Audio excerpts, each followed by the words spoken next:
ቨርቹዋል ሬዲዮ ፕሮግራም ነው።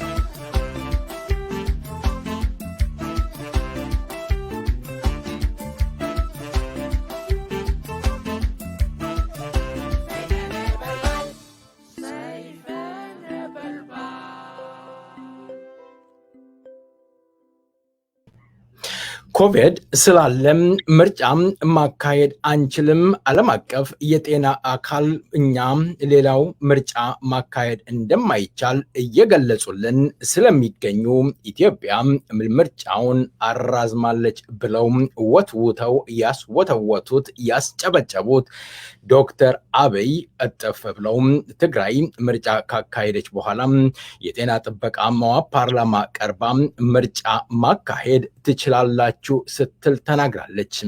ለመሆኑ ጤና ጥበቃ ምርጫ ቦርድ ወይስ ምን ይሆን? ኦሮ አማራም በሚል ሰሞኑን ሲጨበጨብለት ይኸው አንቀጽ 39 ሊሻር ነው፣ ክልል የሚባል ሊወገድ ነው፣ ኦሮሚያ ክልል ተቀብሏል ብለው እያጨበጨቡ በተለያየ መግለጫ ሲሰጥ የነበረው ድንገት ሁለት ታዋቂ የኦሮሞ ፓርቲ ድርጅቶች ሳይታሰብ ቀዝቃዛ ውሃ ቸለሱበት። እኛም የህዝባችን ጥቅም የማያስከብር ላይ መደራደርም ሆነ ፍርሚያ ማስቀመጥ አንፈልግም ብለዋል። ኢትዮጵያ እንደ ትናንትናው ዛሬም እንደ ወትሮው አዘቅት ውስጥ ወድቃለች። በኢኮኖሚ ዛሬም ቁልቁል እየበቀለች ትገኛለች። ዓለም አቀፍ ደግሞ አገሪቷም በሰብአዊ መብት ረገጣ ላይ ቁጥር 1 ነች እያሉ የተለያየ መግለጫ እያወጡ ይገኛሉ። ኦሮሚያ ላለፉት 27 ዓመታት በደም በጨቀየም ዛሬ ደግሞ እንደ አዲስ በ2 ዓመት ውስጥ ኦሮሚያ በደም ጨቂታ እናቶች የልጆቻቸውን ሬሳ እየጎተቱ እያለቀሱ ዋይታው ዛሬም ቀጥሏል።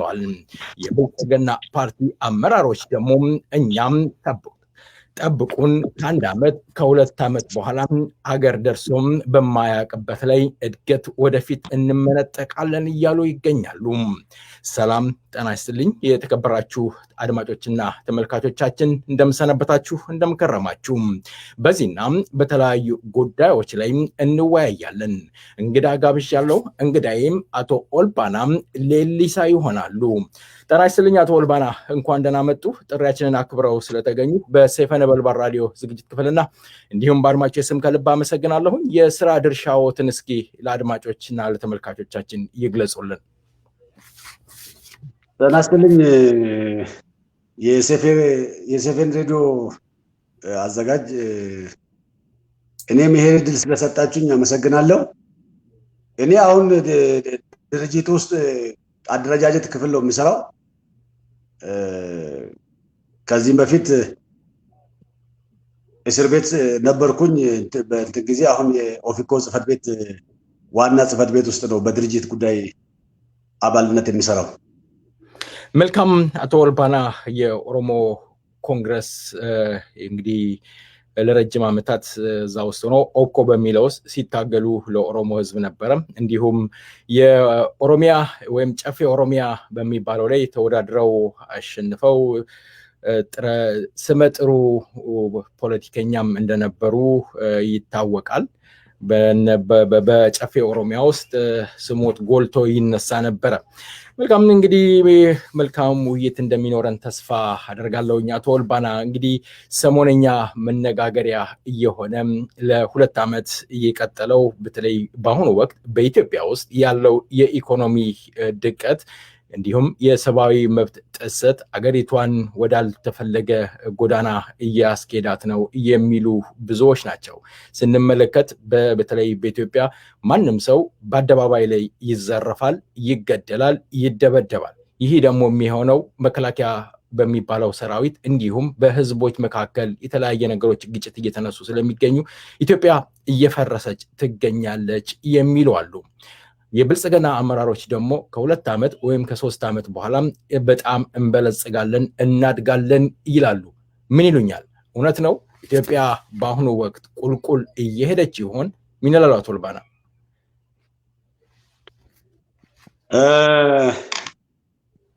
አሁን እንግዲህ አንዳንድ ጊዜ ጥያቄዎችና አስተያየቶች ሲሰጡ ከተመልካቹ አንፃር ቢሆን ነው የሚመረጠው። ፖለቲካሊ መታመሶች አሉ፣ ወዳልታሰበ አቅጣጫዎች የመሄድ አሉ። ተስፋ ያደረግነው ሳይሆን ከዛ በተቃራኒ ነገሮች እየሄዱ ነው የሚታየው። እንደ ህዝብ ደግሞ ስታየው፣ እንደ ህዝብ እንደ ነዋሪ ደግሞ ዝም ብለህ ስታየው ህዝቡ ተስፋ ሲያደርግ የነበረው የተገባው ቃል ቀርቶ በተቃራኒው ምናልባት በኢትዮጵያ ታሪክ እስከዛ ይሄ መሃሉ አገር በተለይ ኦሮሚያና ደቡብ አካባቢ ያለው ህዝብ እስከዛሬ ድረስ ባላየው ሁኔታ ጦር ሜዳ እስከመሆን ደርሷል። ይሄ ስታየው ተስፋ የሚያስቆርጥ ነው። እንደተባለም ወደ መበታተን እየሄደች ነው የሚባለው። ግን አንድ ህዝብ የፈለገውን ያህል ቢጣላ ጊዜውን ጠብቆ ችግሩን ይፈታል እንጂ አንድ ኃይል አሸንፎ ይወጣል እንጂ መበታተን የሚለው ነገር አይመጣም። ግን ዋጋ እየከፈልን ነው ወይ ካልክ፣ አዎ ከጠበቅነው በላይ እስከዛሬ ድረስ ምናልባት ባልተከፈለ ሁኔታ እስከዛሬ ድረስ እኔ የድሮ ኤርትራና ትግራይ አካባቢ ካልሆነ በስተቀር ኦር ኢትዮ ሶማሌ በተደረገው ጦርነት የሶማሌ ክልል ካየው ጦርነት የከፋ ነገር ነው ዛሬ ኦሮሚያ ውስጥ በተለይ ኦሮሚያ ውስጥ የሚካሄደው። እጅግ ለመስማት የሚዘገንኑ ነገሮች ናቸው የሚፈጸሙት። ስለዚህ ይሄን የሚያየው ህዝብ ተስፋ ቢቆርጥ አይፈረድበትም። የፈለገው ነገር ቢሆን ግን የተከፈለው ዋጋ ይከፈላል። መጨረሻ ላይ ህዝቡ ወደ ብልጽግና ወደ አንድነቱ ወደ ነፃነቱ ይመጣል። ህዝብ አሸናፊ ነው። ቡድን ነው ዛሬ ከህዝብ ጋር እየተጣላ ያለው። የሁለት ቡድኖች ጥል አይደለም፣ የሁለት ወገኖች ጥል አይደለም። አሁን ዛሬ ያለው አንድ ቡድን ነው፣ ብልጽግና የሚባል ቡድን ነው ከህዝብ ጋር እየተጣላ ያለው። ስለዚህ በመጨረሻ ላይ ህዝብ ስለሚያሸንፈው ይበተናል ከሚለው በተቃራኒ ምን ያህል ጊዜ ይፈጃል፣ ትግሉ ምን ያህል ዋጋ ያስከፍላል በሚለው ነገር ላይ ነው መሄድ ያለብን። ሌላኛው አንድ አስቂ ነገር አለ። የንጹሃን ደም እያፈሰሱ የደሃን ላብ እየቀሙ እናቶችና አቅመ ደካሞችን ከመጠን በላይ እያስለቀሱ ልማት ማምጣት አይደለም እስከዛሬ ድረስ በዓለም ላይ በታየው ፖለቲካ በህይወታቸው የቀጠሉ መንግስታት የለም። የንጹሃንን ደም እያፈሰስክ የደሃውን ጉልበት እየበዘበዝክ ላቡን እየቀማ ወደር በሌለው ጭካኔ አቅመ ደካሞችን እናቶችን አባቶችን እያስለቀስክ እኔ እቀጥላለሁ የሚለውን ፕሪንሲፕል ሰውም እንኳን ባይቃወማቸው እግዚአብሔር ስለሚዋጋቸው እነሱ እኛን ወደ ብልጽግና ያመጣሉ የሚለውን ተስፋ እኔ አልጠብቀውም። እንኳን እኛን ወደ ብልጽግና ለማምጣት ቀርቶ እራሳቸው በህይወት የመኖር ተስፋ ይኑራቸው። ምክንያቱም እኔ ክርስቲያን ነኝ። የንጹህን ሰዎች ደም የሚያፈሰውን ኃይል እግዚአብሔር ይዋጋዋል። አንድ ገሌ አራት ነው የምትሞተው። አንድ ገሌ አራቴ ነው የምትሞተው። አንዴ ትገለዋለህ፣ አራቴ ነው የምትሞተው። ምናልባት ነፃ አውጪ በሆንክበት ጊዜ፣ ታጋይ በሆንክበት ጊዜ፣ መብትህን ለማስከበር በምትታገልበት ጊዜ 2 እና 3 ሰው ገለ ወደ ስልጣን ልትመጣ ትችላለህ። መንግስት ሆነ ግን እየገደልክ በስልጣን አትቀጥልም። ይሄ በዓለም ላይ እስከዛሬ ድረስ የቀጠለ ነገር የለም። እንኳን እኛ ከኛ በፊት የነበሩም ይሄው ምኒልክም ሲገሉ ነበር፣ ዛሬ የሉም። ኃይለ ሥላሴም ተመሳሳይ። እንኳን ለራሳቸው መኖር የነሱ ተባባሪዎች እንኳን በህይወት የተረፉ የላቸው። እስከዛሬ ድረስ ምንም ቢሆን ምንም እንግዲህ የሚቀጥለውን እድል አናቅም። በህይወት የተረፉት ከኢትዮጵያ መንግስታት ውስጥ ጥሪት ኢትዮጵያ ምድር ላይ ቀርቶ ያለው የወያኔ ነው። ደርግ ከነ አካቴው ነው የተደመሰሰ። ኃይለ ሥላሴ ከነ አካቴው ነው የተደመሰሰ። የምኒልክ ባለመዋሎችም ቢሆን እንዳለ አንዳንዶቹ የገዛ መንግስታቸውን ክደው ለሌላኛው ለተቀናቃይ ለኃይለ ሥላሴ ገበሩ አንገብርም ያሉ ደግሞ ከኢያሱ ጋር ነው የጠፉት። ስለዚህ ዲክታተሮች ሌሎቹን ወደፊት ማስቀጠል ቀርቶ ሰብአዊ መብትን የሚጥሱ ፍትህን የሚጥሱ ሰብአዊ መብትን የማያከብሩ እውነትን የሚክዱ ኃይሎች መቼም በህይወት መቀጠል አይችሉም። እንኳን ለማምጣት ለራሳቸው መቀጠል አለመቀጠላቸውን እርግጠኞች አይደሉም። ከነሱ ውስጥ ንስሐ ገብቶ ከህዝብ ጋር ተስማምቶ የሚቀር ምናልባት ለወያኔ ጊዜ ህዝቡ እናያቸዋለን ብሎ ለነዚህ ከወያኔ ጋር ለሰሩት ስራ ይቅር ብሏቸው አሁን ከነሱ ጋር ቀጥለዋል። አሁን ግን ድጋሜ ይሄንን እድል ያገኛሉ ብዬ አላምንም። ስለዚህ ኢትዮጵያ መልካም እንደው ሲያነሱ የኢህአዴግ ብቻ ነው አሁን እየቀራው የደርግ ስርዓት ተደምስሷል። እንግዲህ ላለፉት 27 ዓመት እርሶም የዚህ ተጠቂኖትና ታስረዋል። ረጅም ዓመትን የታሰሩት ያላንዳችሁ ወንጀል ኦሮሞ በመሆኖት ስለ ኦሮሞ ህዝብ በመታገሎት እስር ቤት ተወርውረው ታስረው ሲሰቃዩ እንደነበረ እናውቃለን። ላለፉት 27 ዓመታት በኦሮሞ ህዝብ ላይ እንዲሁም በኢትዮጵያ ህዝብ ላይ የሰብአዊ መብት ጥሰት ወደር የለውም ነበረ። እስኪ የ27 ዓመቱን የሰብአዊ መብት ጥሰትና አሁን ጆሌ አባገዳ በስልጣን ላይ ያለ የሚባለው የ2 ዓመት የሰብአዊ ጥሰት የመብት የሰብአዊ ጥሰትን እስኪ ያነጻጽሩልኝ። በአሁኑ ወቅት እከሌ ድርጅት አባል ነው ወይም የዚህ ወታደር ሆኗል ተብሎ እናት የምትገደልበት ልጅ የሚገደልበት አባት የሚገደልበት ደረጃ ላይ ደርሰናልና በህዋት ዘመን ወይም በኢህአዴግ ዘመን ይሄ ነገር አልታየም። እንዴት ያዩታል? እስኪ ያነጻጽሩልኝ ያለፈውን 27 ዓመትና አሁን ያለው የ2 ዓመት የሰብአዊ መብት ረገጣ እንዴት ያዩታል?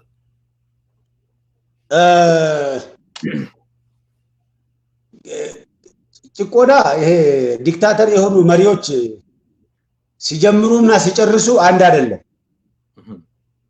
ምናልባት የአባገዳዎች እኛ አልናቸው እንጂ እነሱ የአባገዳዎች መሆናቸውን እነሱና እግዚአብሔር ነው የሚያውቁት። የኢህአዴግ ቀጣይ ክፍል ነው። ኢህአዴግ ያሳደጋቸው፣ ኢህአዴግ ነው ያስተማራቸው፣ ኢህአዴግ ነው ያደራጃቸው፣ ኢህአዴግ ነው ያሰማራቸው። ተጸጽቻለሁ ብሎ ኢህአዴግ ንስሐ ሲገባ እሱ ውስጥ ከኋላ የነበሩትን ነው ወደፊት ያስተላለፈው። እውነትም ተጸጽቶ ነው ወይስ ንስሐ ገብቶ? ይሄ ስለነሱ ሳስበው ምንድነው የማስታውሰው መሰለኝ፣ እስራኤል ህዝብ ከግብጽ ሲወጣ እግዚአብሔር በተደጋጋሚ ፈርዖንን ሲቀጣው ፈርዖን ስንቴ ነው ለቅቄያቸዋለሁ ይላል። ትንሽ ሲታገስ ወደ ዋናው ጸባዩ ይመለሳል። ተጽዕኖውን ግን ከመጀመሪያው ያከፋዋል በእስራኤል ላይ። የእግዚአብሔር እጅ ደግሞ ትጸናበታለች። መጨረሻ ላይ ምንድን ያደረጋቸው? በቃ ሀብት ንብረታቸውን ይዛችሁ ውጡ አለ። በኩር ልጃቸው ሁሉ ከሞተ በኋላ ግን የሰራው ኃጢአትና በደል ዋጋውን ማግኘት ስለነበረበት እስከ ቀይ ባህር ድረስ አሳደዳቸው፣ ከኋላ ደረሰባቸው። ተመልከት የጭካኔውን መጠን። ከፊት ለፊት ባህር ነው። መጀመሪያ ህዝብ መካከል ነው ሲበድላቸው የነበረ፣ በአገር ውስጥ ነው ሲበድላቸው የነበረ። አሁን ግን ተከትሏቸው ባህር ድረስ ሄደና ምድረ በዳ ላይ ከፊት ለፊት ባህር ነው፣ ከኋላ ወታደር ላከባቸው። እነዚህ ህዝቦች መሄጃ ቦታ የላቸውም ከማለቅ ውጪ። ግን ውጤቱ እንደዛ አልሆነም። ስለዚህ አሁን ጆሌ አባገዳ የሚባለው ነገር ምናልባት እነሱም አንዳንድ ጊዜ ይላሉ። አሁን ለምሳሌ አንድ ሁለት በተደጋጋሚ የነሱ ሰዎች እኔን ሲጠይቀኝ የነበረ እኛን ትቃወሙ ነበር አይደለም አለኝ። አዎ አልኩት። ግን እኛ ይሄን ያህል ኦሮሞን በድለናል ወይ?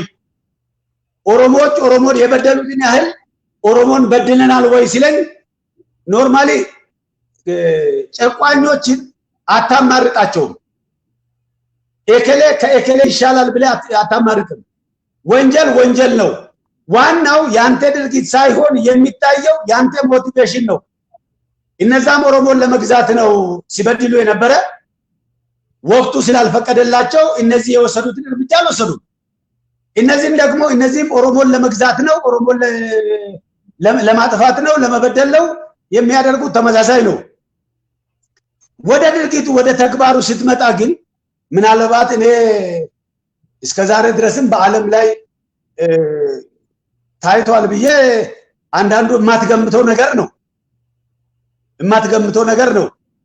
ልጅሽን ካላመጣህ ተብላ እናት እንትን በምትባልበት ጊዜ እኔ አዲስ አበባ ያለው ቤተሰቦቼን ሄደው እዛ ገጠር የ87 ዓመት አዛውንት ማሰቃየት ከየት እንደመጣ አይታወቅም። ያንተ ስልክ ስብሰባ ላይ ጮህብን ብሎ ሰው የተገደለበት ዓለም የለም። የተደረጉ ነገሮችን እስረኛን ከእስር ቤት አውጥቶ ከገደሉ በኋላ ጅብ ማስበላት ተመሳሳይ። ደርግ እንኳን ቢያንስ ገድያቸዋለሁ ብሎ ይናገር ነበር። ደርግ አውጥቶ ይገላቸዋል፣ ገድያለሁ ብሎ ይናገራል። ወያኔ ወይ ከናካቴው ታጠፋለች እንጂ ከገደለች ከናካቴው ታጠፋለች እንጂ በጅብ ተበልቶ የሱ ትርፍራፊዎች ለህዝብ ታውቆ የህዝብ ስሜት በከፍተኛ ሁኔታ እንደሚጎዳ እስከዛሬ ድረስ አላየንም። ለምን ሩቅ ትሄዳለህ አንተ? ስለ ግድያው አይደለም። በየቦታው እኮ በየአደባባይ እየተዘጋጀ ለ80 ቀን እኮ ስቲል እስካሁን ድረስ ያጫሉን ቤተሰቦች እያስለቀሱ ነው። ወደ አልቃሽነት የተቀየረ መንግስት ላይ የደረስን ይመስላል አንዳንድ ግንትሮች ስታየው። ሌላው ነገር አሁን በተደጋጋሚ ስለሚደረጉ ጭቆናዎችን ተጽዕኖዎችን ስናያቸው እኔ ዝም ብዬ ሳየው በአብዛኛው የአፍሪካ መሪዎች የማኪያቬሊን ስልት ነው የሚከተሉት። ስልት ነው የሚከተሉት። የኢትዮጵያ ግን ያንንም እንኳን አልቻሉም። ያንን አይደለም ይሄ ድሮ የነ ናቡከደነጾር የነ ፈርዖን መንግስታት ሲከተሉ የነበረውን ስልት እንኳን አልተከተሉም። ፈርዖን እኮ ችግር ሲመጣበት ማነው ጠቢብ፣ ማነው አስተዋይ፣ ማነው ጎበዝ ሰው ብሎ ነው የመረጠ። እነዚህ የተሻለ ብቃት ያላቸውን ሰዎች አይደለም መርጦ ለሹመት የሚያውቁት፣ የተሻለ ስልጠና ያላቸውን አይደለም። ወንጀል ሲሰሩ እንኳን እንዴት እንደሚሰሩ እኔ በጣም ይገርመኛል። ላይና ታች ያለው አይተዋወቁም። የድሮቹ እኮ ጠቅላይ ሚኒስትሩ ከላይ የተናገረውን እስከ ታች ከድሬው ተመሳሳይ ነገር ነው የሚናገረው። እዚህ ያሉት እኮ ከላይ ያለው ሌላ ነው የሚናገረው፣ ኦሮሚያ ያለው ሌላ ነው የሚናገረው፣ ዞል ያለው ሌላ ነው የሚናገረው። ስለዚህ አሁን የኢትዮጵያን መሪዎችን ከምን ጋር እንደምታመሳስለው አንዱ ከአንዱ አይማርም። ችግሩ እኮ የሚሆነው እሱ ነው። አቶ መለስ ከመንግስቱ ኃይለማርያም አልተማሩም። ወያኔ አምቦን ስትቆጣጠር ድጋሜ ወደ ጎርፎ በአምቦ ህዝብ ሲመለስ መንግስቱ ኃይለማርያም ራሱን ለለውጥ አላዘጋጀም።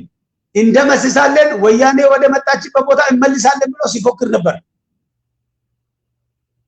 አቶ መለስ 2002 ሰው ወጥቶ አደባባይ ወጥቶ ድምጻችን ይከበር ብሎ በሰልፍ ከአገር ሲናገር እንደሰረቁ እያወቁ ህዝቡ ለኛ ድጋፍ ወጡ ብሎ ሲፎክሩ ነበር። አይደል እንግዲህ ሐረር ላይ የወጣውን የህዝብ ማዕበል፣ አርሲ ላይ የወጣውን የህዝብ ማዕበል፣ ባሌ ላይ የወጣውን የህዝብ ማዕበል፣ ሰላሌ ላይ የወጣውን የህዝብ ማዕበል፣ ኦነግ ከውጪ ሲገባ አዲስ አበባ ላይ ያ ሁሉ መከራ ያለ ኦነግን ወጥቶ የተቀበለ የህዝብ ማዕበል፣ በየቦታው ለኛ ከእስር ቤት ለተፈታን ሰዎች አቀባበል ሲያደርግለት የነበረ ህዝብ ያየ የለውጥ መንግስቱ ቁጭ ብለን ተነጋግረን ይሄንን ምርጫ ሳይሆን በምርጫ ሳይሆን መለየት ያለብን በመነጋገር ነው። እስኪ አቶ ወልባና እሱ ላይ ወደ ምርጫው ወደ በኋላ እንመለስበታለን። በተለይ ስንመለከት አሁን ያለው መንግስት ፕሮፌሰር መረራ ጉዲና በአንድ ወቅት ሲናገሩት የነበረው ነገር ምንድነው? ኢህአዲግ አፍ እንጂ ጆሮ የለውም እንደሚባለው አሁንም የብልጽግና አመራሮች የብቃት ማነስ እንዲሁም የእውቀት ማነስ ብዙ ነገሮች እንደገጠማቸው ብዙዎች ይተነትናሉ። የፖለቲካ ተንታኞች አንዴ ገብተንበታልና የሚመልሰንም የለም ከተመለስንም ደግሞ ከህዝብ ጋር ያለው ችግር የመኖርና ያለመኖር ጉዳይ ስለሚያሰጋቸው በጭካኔው ቀጥለዋል። እንደው አቶ ወልባና ሌሊሳ ሰሞንኛ በሶሻል ሚዲያ ላይ የእርሶንም ፎቶ ስላየሁኝ ነው አብሮ ኦሮ አማራም በሚል የወጣ መግለጫ አለ። የኦሮሞ ድርጅቶች ከአማራ ድርጅት ጋራም በጋራ ሆኖ የመስራት ተስማምተዋል፣ ፍርሚያ አስቀምጠዋል። ይህ ቡድን 10 ነጥብ መግለጫዎችን አውጥቷል። አንደኛው መግለጫ ማለት አንደኛው ለምሳሌ ከዛ ውስጥ አንዱ ነጥብ ክልል የሚባል አያስፈልግም፣ ፌዴራሊዝምን ራሱ የማጥፋት ነገር አለ። ቀጠል አድርገው አንድ ከዚህ በፊት ኦሮሞን በመስደብ የኦሮሞ ህዝብን ባህልን ማንነትን በማንቋሸሽ የሚታወቁት አቶ ተክላይ የሚባሉት ሰውዬም አማርኛ ፊደላቶችን እያዘጋጁ ይገኛሉ። እናንተ የኦሮሞ ድርጅቶች መልሳችሁ መግለጫ ወጥታችኋል። ካልተስማማችሁ ከሌላችሁበት ስብሰባው ላይ መገኘት የኦሮሞ ህዝብን ስሜት ሞራል በሚጎዳ መልክ ያ መግለጫ እንዲወጣ መጠበቃችሁ ራሱ አግባብነት አለው ወይ? እናንተ በአሁኑ ወቅት በኦሮሚያ ክልል ውስጥ ደም እየፈሰሰ ቤት እየተቃጠለ ብዙ መከራዎች የኦሮሞ ህዝብ እየተፈራረቀበት እያለ የኦሮሞ ህዝብን ጥቅም አሳልፎ ለመስጠት መደራደር ራሱ ምን አይነት ሞራል አላችሁ? አሳፋሪ አይሆንም? የኦሮሞ ህዝብን ጥቅም መሸጥና የኦሮሞን ክብር መንካት አይሆንም? ካልሆነ ስብሰባው ላይ መገኘት ለምን አስፈለገ? ከተገኛችሁ በኋላ መልሳችሁ መቃወሙ እንደው ካፈራ መልሰኛ አይሆንም? ምን ይሉኛል? አቶ ዮብ ሙሉ መረጃውን አልደረሰም ብዬ ነው የምገምተው። ምንድነው ሂደቱ የተደረገው? ይሄ ዳያሎግ የኢትዮጵያን ፖለቲካ የኔጎሽዬሽን ፖለቲካ እናደርጋለን ተብሎ በተነሳ ጊዜ እስቲ ከትላልቅ ከሁለቱ ትልቅ ብሔር እንጀምር ተብሎ ነው ይሄ ነገር የተጀመረው። ስለዚህ በጉዳዩ ላይ ዕውቀት አላቸው የተባሉና አብዛኛውን የሁለቱን ህዝቦች ይወክላሉ የተባሉ ፓርቲዎች ለመጀመሪያ ጊዜ ተገናኙና እንትሮች አስቀመጡ፣ የሚሰሩ ስራዎችን አስቀመጡ። ያን ከለዩ በኋላ ተሳታፊዎች ተለዩና ከየሁለቱም ቡድን ያለውን እይታ ያለውን እውነት እንዲያቀርቡ ተደረገ። የቆመው የኛ እዛው ላይ ነው። በእኛ በኩል ፕሮፌሰር መረራና ጀዋር፣ በኦነግ በኩል ኦቦ ዳውድ ከየፓርቲዎቹ ከብልጽግናም ከሁሉም ፓርቲዎች የኦሮሚያ ብልጽግና ፓርቲም የኦሮሞ ጥያቄና ኦሮሞ ከኢትዮጵያ የሚፈልገውና ኦሮሞ በዚህ ስርዓት ውስጥ እንዲከበርለት በሚመጣውም ይሁን አሁኑ በሚቀጥለውም ይሁን አዲስ በምንፈጥረው የጋራ መንግስት ውስጥ የኦሮሞ መብት መሆን አለበት፣ መከበር አለበት ያለውን ነጥቦችን አስቀመጥ ነው።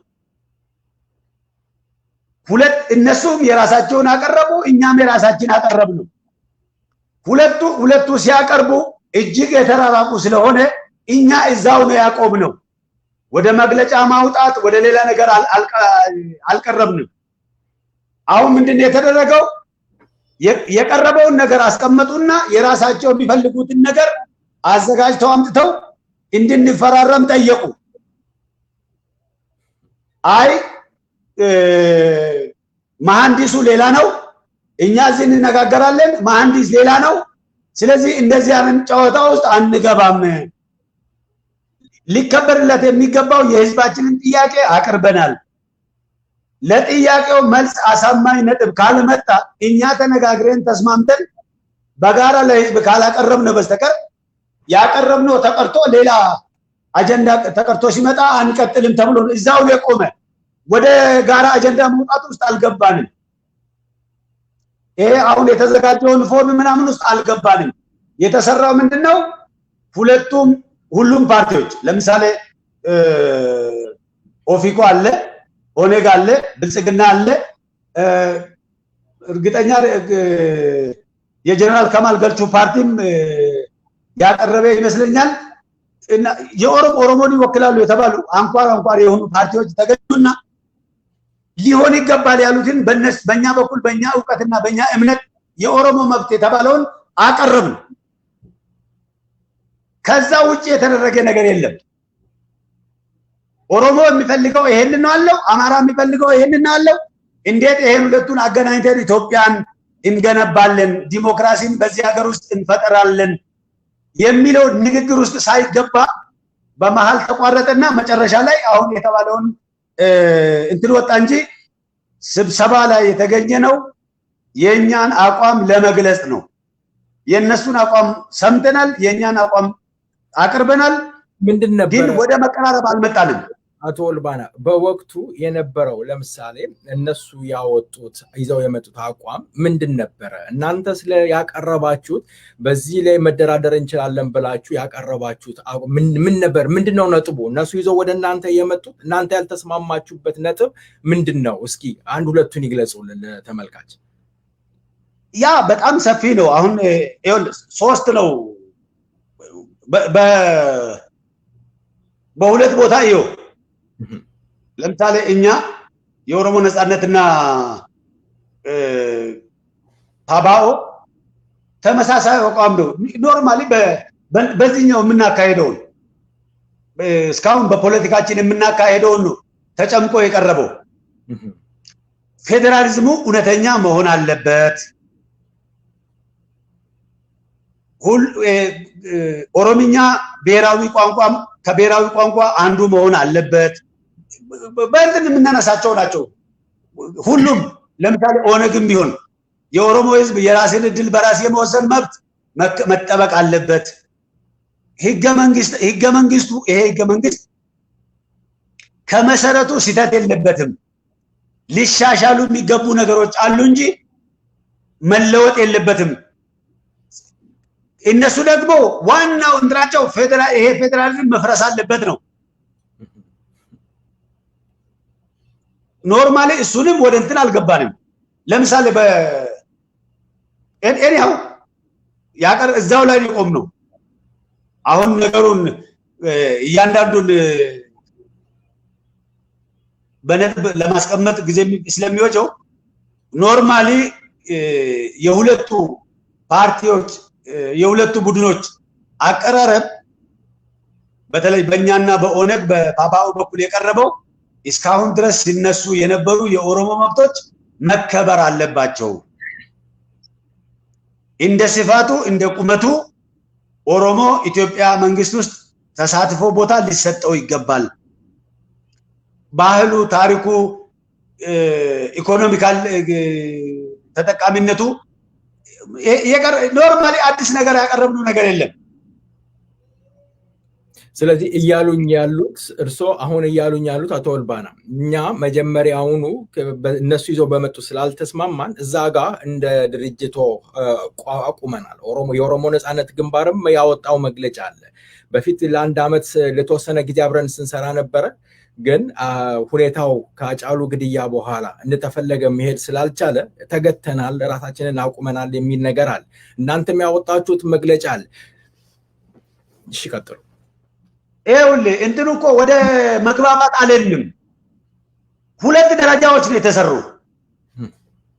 አንደኛው አጀንዳ ላይ ተቀረጸለት ምን እናደርጋለን ተብሎ በአመራሮች ደረጃ ተሰበሰቡና ምን ማድረግ አለብን ተብሎ ዋና ሐሳቡ ላይ የተስማሙት የመጀመሪያው። ከዛ ከየፓርቲው ባለድርሻ አካል ተብሎ ከተገመቱት ተሳታፊዎች ናቸው የተመረጡት። በመጀመሪያ ተሳታፊዎች ተመረጡ። ሊነሱ የሚችሉ አጀንዳዎች ቦርደሮች ተቀመጡና ተሳታፊ ከተባሉ ቡድንና በየበኩሉ ያለውን ኢሹ የሚያቀርቡ አካላቶች ይመደቡ ተባለና ኢሹዎች ቀረቡ። ሁለተኛው ዙር የቀረበውን ኢሹ አዳመጥ ነው። በቀረበው ኢሹ ላይ ሁሉም የራሱን አስተያየት ሰጠ። መደምደማ ሳይደረግ ስብሰባው ለሌላ ጊዜ ተቀጠረ። የአብዛኛዎቻችን ተሳትፎ እስከዛ ድረስ ነው። ኖርማሊ እንትሩን ድራይቭ ያረጉ አመራሮች ደግሞ ሁለተኛ ዙር ሶስተኛ ዙር ጀመሩና ሳይጨርሱ አቋረጡ። የአጫሉ ሞትም መጣ። ከዛ በኋላ ነገሩም ባሰ። አጀንዳውን በሌላ አካል ተቀማ። ጫዋታው እዛ ጋር የቆመ እንጂ ወደ የጋራ ነጥብ ወደ ማምጣት ከዚህ እከሌ ይሄን አቅርቧል ይሄ ወደ ማስማማት አልተገደም።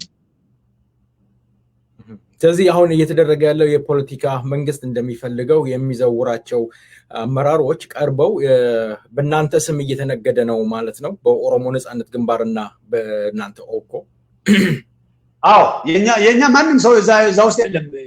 የኛ ማንም ሰው እዛ ውስጥ የለም። እኛን ወክሎ እዛ ሲሳተፍ የነበረ ፕሮፌሰር መረራ ነው። ፕሮፌሰር መረራ ባቋረጠ ጊዜ ነግሮናል። እኛ አጀንዳዎችን በእኛ በኩል ያለውን የኦሮሞን ጥያቄ ያልናቸውን ለኦሮሞ ማቅረብ ያለበት ያልነውን ነገር ካቀረብን በኋላ እዛ ውስጥ የነበረን ተሳትፎ ቆሟል። በተለይ ከአጫሉ ሞት በኋላ ወደ ነጥቡ አልተገባም። መልካም። የኦሮሞ ህዝብን ሲያነጋግር የነበረው ምክንያቱም በዚህ ወቅት የኦሮሞ ህዝብ እየተገደለ እያለ ዋናው የኦሮሞ ህዝብን መከራ ማስቆም ሲገባ በኦሮሞ ደም መቀለድ ነው በማለት ብዙ ኦሮሞዎች ሲነጋገሩ ስለነበረ ይህንን ጥያቄ ያነስተናል። የኮቪድ-19 ወይም ኮሮና ቫይረስ በኢትዮጵያ ውስጥ እስካልጠፋ ድረስ ምርጫም ላልተወሰነ ጊዜም ተራዝሟል ያሉት ጠቅላይ ሚኒስትር አሻግራቸዋለሁ ብለው መጥተው የፌዴሬሽን ምክር ቤት ቀርበው ምርጫው ላልተወሰነ ጊዜም እንደተራዘመ ገልጸውልናል። ምርጫው ሊካሄድ የሚችለው የዓለም ጤና ባለሙያዎች ወይም WHO ራሱ በሽታው ጠፍቷል ሲለን ምርጫውን እናካሂዳለን እያሉት ጠቅላይ ሚኒስትር ቀልበስ አሉና ይቀኑብኛል እያሉም ሲያስወተውቱ የነበሩት የትግራይ ምርጫ ከተካሄደ በኋላ ምርጫም ይካሄዳል ብለውናል። መልካም ቆይታ። ከዚህ አጠር ካለ ማስታወቂያ በኋላ ደግመን እንገናኛለን።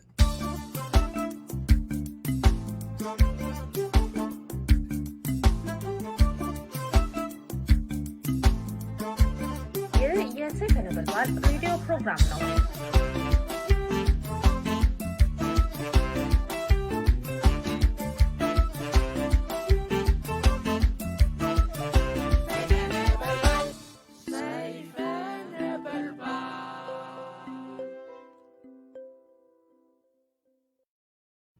መልካም ተመልካቾቻችንና አድማጮቻችን ተመልሰናል። አሁንም ከአቶ ኦልባና ሌሊሳ ጋር ቆይታ እናደርጋለን።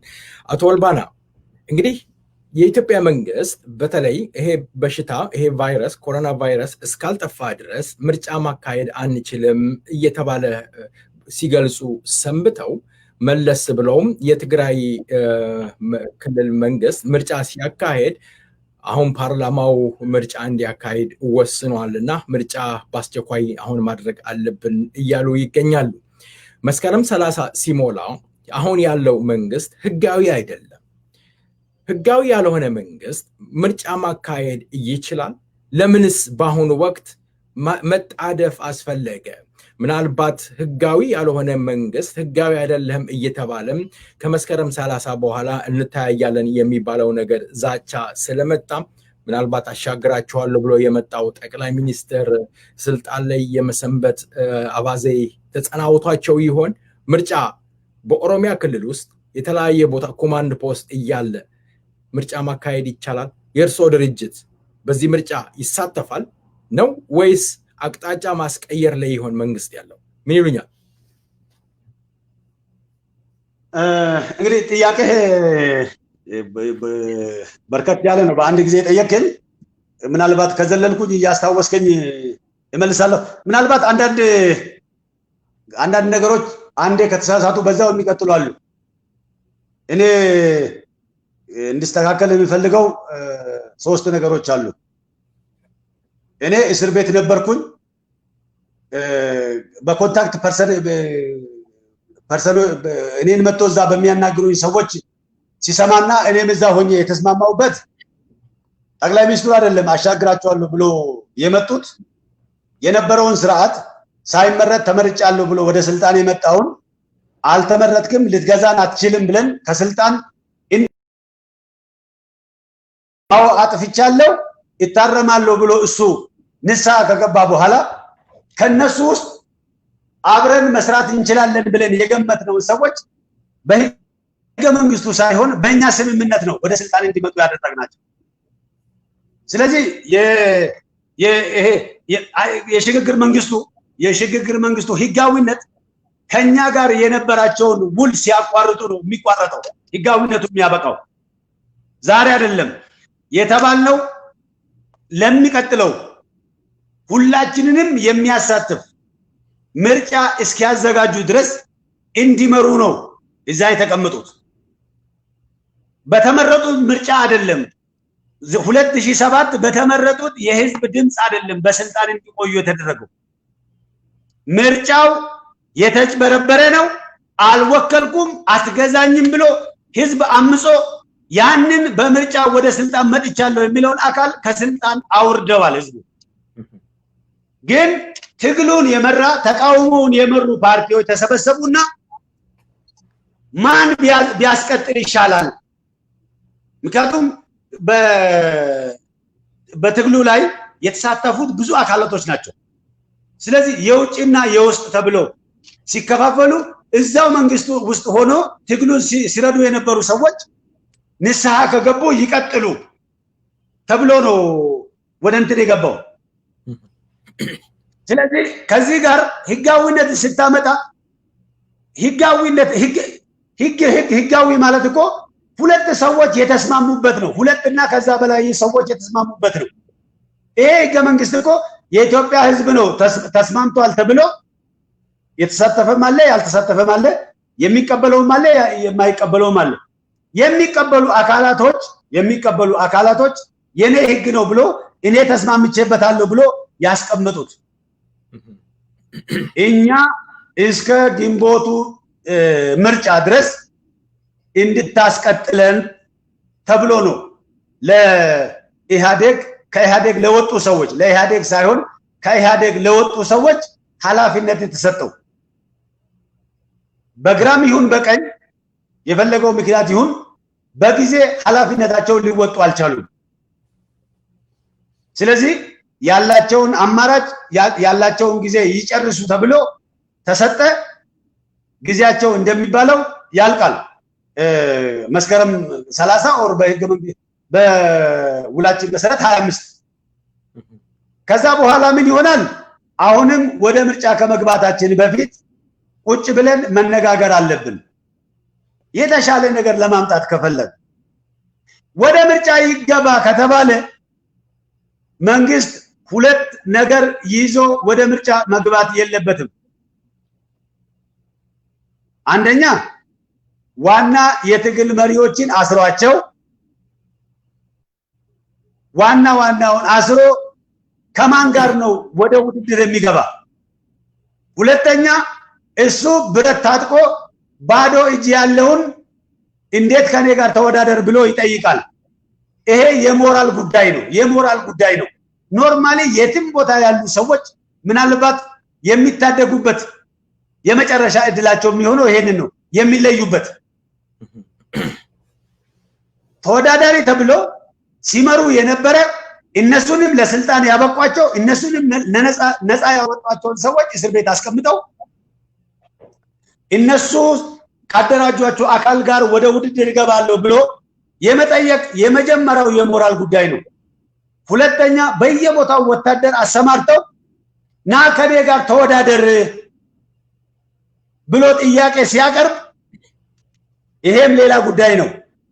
እኔ እነዚህን ሁለቱን ነገሮች ዝም ብዬ ምድር ላይ ካለው ፖለቲካ ጋር አይደለም የማወዳድረው። ሁለት ከቁርአንና ከመጽሐፍ ቅዱስ ውስጥ ያለው ነብዩ መሐመድ መካ መዲና ላይ ሀጂ ለማድረግ ሲሄዱ እሳቸው ምንም አልታጠቁም። በመዲና አካባቢ የሚኖሩ ሰዎች ወጡና ጦርነት እንገጥማለን እናልቃታለን እንጂ ወደኛ ምድር አትገባም አሉ። እሳቸው ሀጂ ለማድረግ ነው የሚሄዱት። እነዛ ለጦርነት ተዘጋጅቷል። ነብዩ ለድርድር ተቀመጡና እነሱ የሚፈልጓቸውን ሁሉ ሰጧቸው። ግን አንድ ያልታሰበ ደሃ ከነብዩ መሐመድ ተከታዮች ወገን ወጣና እነዛን መንገድ የዘጉትን ተመልሶ እንዲንበረከኩ አደረጓቸው። ምናልባት የብልጽግና ሰዎች እነ ጀዋር ታስረዋል፣ እነ በቀሌ ታስረዋል፣ ኦነግ ፈርሰዋል። በቀላሉ ምርጫ አሸንፌ 3 ዓመት 5 ዓመት መቀጠል እፈልጋለሁ የሚል ከሆነ የዚህ ህዝብ እውነትና የዚህ ህዝብ እንባ ያልታሰበ ሰው ያነሳል። እኛ እንኳን አቂም ከሌለን ልክ በነብዩ ዘመን ያልታሰበ ነፃ አውጪ እንደተነሳ ለኦሮሞ ህዝብ ሌላ ነፃ አውጪ ይነሳል እንጂ እነዛ ቢታሰሩ እነዛ ስለታሰሩ እኔ በቀላሉ ምርጫውን አሸንፌ እገባለሁ የሚለው ፕሪንሲፕል አይሰራም። ይሄ ሞራሊ ትክክል አይደሉም። ሁለተኛው ነጥብ አሁን ኦሮሚያ ውስጥ እንደዚህ አይነት እስከ አፍንጫው ድረስ ባለፈው እኛውን ለምሳሌ ከዚህ ተጠርተን ለአጫሉ ሐውልት ምርቃት ተብሎ ለ80 ቀን ተብሎ መጀመሪያም ለክሶ ስላለን ያለውንም ሁኔታ እናያለን ብለን ሄድ ከዚህ ከአዲስ ሰላም ተነስተን አምቦ አዳራሽ እስክንገባ ድረስ 7 ጊዜ ነው የተፈተሽ ነው። 7 ጊዜ ነው የተፈተሽ ነው። አንድ ከኛ ጋር ያለው ሰው ምንድን ያለው ተመልከቱ የአምቦን ወጣት ችግር። ዛሬም ተመልሶ እነዚህ ልጆች ከዚህ እስከ አፍንጫቸው ከታጠቀ ሰራዊት ጋር መጋጠም አለባቸው ያሉ። እኔ ደግሞ አንድ ነገር ትዝ አለኝ። ይሄ እስከ ዛሬ ድረስ በክርስትና እምነት ውስጥ ስማቸው በትልቅ ቦታ የሚጠራው ያኔ ህፃኑ ዳዊት ያሁኑ ንጉስ ዳዊት ተብሎ የሚታወቁት የወጡት እስከ አፍንጫው የታጠቀ እድሜ ልኩን ውትድርና ሲሰለጥን የነበረው ከጎልያድ ጋር ገጥሞ ያሸነፉበት የእውነትና የእግዚአብሔር ፍርድ ጊዜ ምናልባት ኦሮሚያ ውስጥ ይመጣል። ወደ ምርጫ የሚባለው ከዚህ በኋላ ኦሮሚያ ውስጥ የሚሰራ አይደለም። ቁጭ ብለ መነጋገር ነው የሚያዋጣው። አንተ ለምን ወደ ምርጫ ትሄዳለህ? ኢትዮጵያ ውስጥ በጣም እኮ የሚያሳፍር ዝም ብለህ እስቲ ሚዲያዎቹን ተመልከታቸው። ፖለቲከኞቹ አይደለም በኢትዮጵያ ስም የሚንቀሳቀሱ የሃይማኖት አባቶች እንኳን የኦሮሞ መብት ሲጠይቅ የኦሮሞ ጥያቄ ኦሮሞ መብቱን ሲጠይቅ ነው የሚጮሁት እንጂ ለኦሮሞ ሞት የኦሮሞ ደም ሲፈስ የኦሮሞ ላብ ሲዘረፍ ሀብት ንብረቱ ሲዘረፍ የኦሮሞ እናቶች በተከታታይ ጭካኔ በተሞላበት ሲያለቅሱ አንድም ቀን እግዚአብሔር ያጽናችሁ የሚል ፖለቲከኛ አይደለም። አብሮ ነዋሪ አዋቂ የምትል ሰው አይደለም። የሃይማኖት አባት ነኝ የሚል እንኳን የለም፣ አታየውም። ስለዚህ አሁን ምርጫ የሚባለው ቀልድ ነው። እኛ መጀመሪያ ይሄ ችግር እንዳይመጣ ነው ለ2 ዓመት የዝግጅት ጊዜ ይኑረን፣ እናንተም የመትረፍ እድል ይኑራችሁ ብለን እድል ሰጠናቸው። ስለዚህ ምርጫው አሁን ባለው ሁኔታ የሚቀጥል ከሆነ ቀልድ ነው የሚሆነው። መልካም አቶ ወልባና እንግዲህ እሺ መልካም ብልጽግና እያሉኝ ያሉት ምርጫ መነጋገር ያስፈልጋል እንጂ ምርጫ ማካሄዱ አግባብነት የለውም። ምክንያቱም እርሶም እያሉት ያለው በተለይ በኦሮሚያ ክልል ውስጥ ለሚፈሰው ደም በተለይ የአንድነት ኃይል ሚዲያዎች ኦሮሞን የሚያንኳሰስ ኦሮሞን የሚያጥላላ ነገር ታሪኩን ማንነቱን ብዙ ነገር ሲያደርጉን ያለ ግን በተለይ በሻሸመኔ ላይ ቤተክርስቲያን ተቃጠለ ብለው አንድ ሰሞን ዘመቻ ሲያካሂዱ 2 ሚሊዮን እስከ 3 ሚሊዮን ድረስ ሲሰበሰብ ነበረ። ቤተክርስቲያን የተቃጠለበትን አሳዩን በተጨባጭ ብለን ጠይቀን ነበረ። እኛም እንደ ሚዲያ ቦታው ድረስ ሰው ልከን አንድም ቤተክርስቲያን የተቃጠለ የለም። የሚያሳዝነው በተለይ በአማራ ክልል የኦሮሞ ልጆች ሲታረዱ በጩቤ ሲወጉ ሬሳቸው መሬት ለመሬት ሲጎተት ይሄ የአንድነት ኃይል ነኝ ወይም የሃይማኖት አባት ነኝ የሚለው ሲተነፍስ ወይም ሲናገር አልሰማናቸውም። ኦሮሚያ ላይ የሆነ ነገር ኮሽ ሲል የኦሮሞ ህዝብ ጥያቄ ሲያነሳ የኦሮሞ ህዝብን ጥያቄ ከእጅ ለመምታት ዘመቻ ይካሄዳል። ለምሳሌ የሃይማኖት አባቶች እውነት ካሉ አባት ከሆኑ ሼክ ከሆኑ በጉጂ ላይ የኦሮሞ ልጅ በመከላከያ ሰራዊት አንገቱ ተቆርጦ አንገቱ ጭንቅላቱ መሬት ለመሬት እየተጎተተ ሲሰቃይ አካሉ ሲቃጠል አንድም የሃይማኖት አባት ወጥቶ ሲያወግዝ አላየንምና እቺ ኢትዮጵያ የምትባለው እንደው ምናልባት ሁለት ሀገር ትሆን ለምሳሌ ያለውበት ሀገር አሜሪካን በአሁኑ ወቅት ጥቁሮች ጥያቄ ያነሱ ነው ያሉት የነጭ ህግና የጥቁር ህግ የተለየ ነው እያሉ እስከ መተቸት ድረስ ደርሰዋል ምናልባት እቺ ኢትዮጵያ ለኦሮሞ ህዝብ ካልሆነች የኦሮሞ ህዝብን የምትገድል ከሆነ የኦሮሞ ህዝብ የሚዋረድባት ከሆነ ኦሮሞ የራሱን እድል በራሱ ወስኖ የራሱን ነገር ይዞ መኖር አይገባውም ይላሉ ያ ካልሆነ የኦሮሞ ህዝብ እስከመቼ ድረስ እያለቀሰ እየተዋረደ እየተንቋሸሸ በተለይ አሁን ደግሞ የአብን የሚባለው ፓርቲ እንደው አቃለው አቋሞት ምን እንደሆነ ከዚህ በፊትም ስላነሳውሎት ምን እንደሚመልሱልኝ ማቃለው ግን ላንሳው ጥያቄው በተለይ እምብርት የሆነው ምድር ላይ በፍንፍኔ ላይ ፍንፍኔ ክልል መሆን አለባት የሚል ነገር አለ ፍንፍኔ የኦሮሚያ አካል ነች እምብርት ነች እምብርት ሆና ይያለ የኦሮሞ ህዝብን ነገር ጎንደር ያለው ወይም ጎጃም ያለው የአማራ ተወላጅ ስለ ፍንፍኔ መብቴ ነው ያገባኛል የኔ ነው የኦሮሞ ህዝብ አይደለም አክራሪ ነው ዘረኛ ነው ጠባብ ነው መንጋ ነው እየተባለ የኦሮሞ ህዝብ እየተንኳሰ በማንነቱ አንገቱን እንዲደፋ እየተደረገ በኢትዮጵያዊነት መኩራት አለብህ የሚባለው ነገር አንደው አስቀኛ አይሆንም አቶ ወልባና ምን ይሉኛል